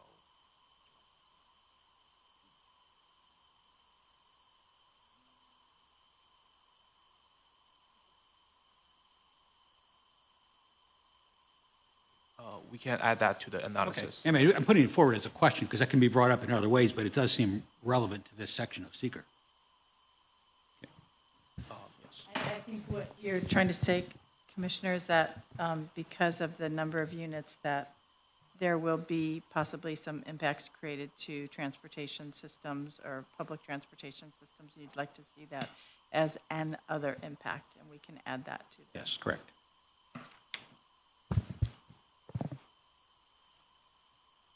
So the following question, question 14, is about the impact on the energy. I recommend you check yes, and we will go through the subquestion because the proposed action will cause an increase in the electricity usage. Does the board agree? Yes. Subquestion A, B, and C ask whether the question will require a substation or upgrades to a new substation. If there will be if there will be the action will require the creation or extension of a energy transmission or supply system, and if the proposed action may utilize more than 2,500 megawatts hours per year of electricity, I recommend you check no or small impact may occur because National Grid will service as evidenced by the electric will service letter, and the grid can handle the increased population density. The subquestion D states the proposed action may involve heating or cooling of more than 100,000 square feet of building area when completed. I recommend you check moderate to large impact may occur because the square footage of some of the proposed building exceeds the 100,000 square foot threshold. The mitigation for this is the proposed building will meet New York State energy and building codes. Although the buildings are large in size, it's not atypical of larger apartment buildings to cool and heat. Does the board agree? Yes. Yes. The question 15 is about the impact on noise, odor, and light. I recommend you check yes because the proposed action may result in an increase in noise, odors, and outdoor lightings. Does the board agree? Yes. Subquestion A through E relates to if the proposed action will produce sound above noise levels as established by local regulations. If the proposed action will result in blasting within 1,500 feet of any residence, hospital, school, and licensed daycare center or nursing home. And if the proposed action will result in routine odors for more than 1 hour per day, if the proposed action will result in light shining onto adjoining properties, and if the proposed action may result in lighting creating sky glow brighter than existing area conditions. I recommend you check no or small impact may occur to each of these sub-questions because the noise generated by the construction will be relatively short in duration and will not result in significant impacts on neighboring residential uses due to the time limitations placed on the construction activities. And also, there will be no blasting activities carried out by the project, and all lighting installed will be dark sky compliant and fixed at 90 degrees. Does the board agree? Yes. The question 16 involves the impact on human health. I recommend you check no, because although the FEAF Part 1 indicates that there are site remediation with the 2,000 feet of the project site, the Phase 1 ESA and the preliminary Phase 2 ESA both indicate that there are no controlled, recognized environmental conditions, historic recognized environmental conditions, de minimis conditions, and there are no significant data gaps that were identified in connection with the subject properties. Does the board agree? Yes. Yes. The question 17 is about the impact on consistency with community plans. I recommend you check no because the proposed residential and light manufacturing facility of the project are consistent with the land use with the rezone Syracuse code. Does the board agree? Yes. The last question is about the impact on consistency with community character.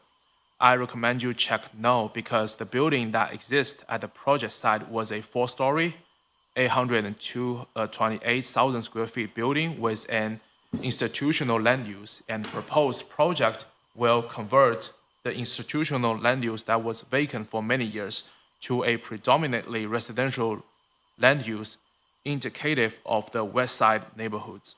Furthermore, the overall development plan will provide a multitude of quality housing arrangements for various income levels. Does the board agree? Yes. Yeah.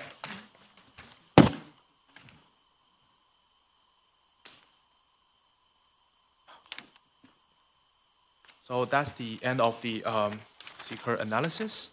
And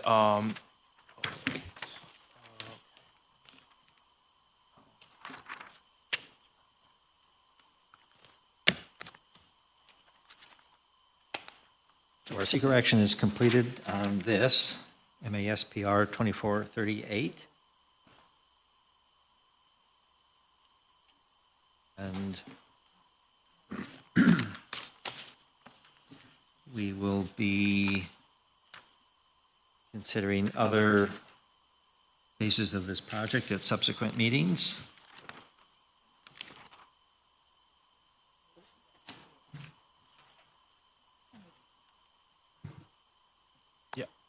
right now I'm reading of the conclusions for the seeker analysis. The commission, as lead agency in this coordinated review under seeker, has thoroughly reviewed all relevant materials and analyzed all aspects of the action. For all the reasons set forth above, the commission determines that the action will not have any significant adverse impacts on the environment. Consequently, a negative declaration will be filed and notice of the negative declaration will be provided pursuant to all applicable laws and regulations. And thank you for leading us through that process. We appreciate it. Are there any additional items to come before the commission this evening? No, that's it. Okay, in that case, motion to adjourn would be appropriate. So moved. Second. Discussion, all in favor, please indicate by saying aye. Aye. Those opposed, please say nay. Any abstentions? We are adjourned until the 18th of this month, when we have a special meeting. Good evening, everyone.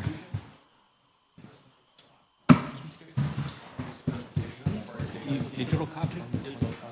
I don't, yeah, I don't, we don't need this. I don't, unless staff or something, I doubt it, but yeah. I mean, we've got all this stuff digitally too. Yeah, I could send you out just the next day or two. We can. Things are starting to fill up. Right. There's nothing new that wasn't in the master plan application other than just me highlighting the different phases, but it's all in there. I believe you, if you can, would you like send these app? Yeah, I'll send it to Eric. Oh. And then he can send it to you guys. Oh, great. Yeah, that would work. Probably the easiest way. Yeah. Yeah, that would be great. Thank you. Thank you all very much for your time. We really appreciate it. Thank you for the presentation. Thank you. Appreciate it. It's pretty exciting, it's about It's time. a very you know? exciting Long project. time. Yeah, I'm, We need to decide when we're gonna have cake and ice cream to celebrate this. got a lot, Here or we got a lot cider of or. work to do before we get taken off. Movement is a good thing.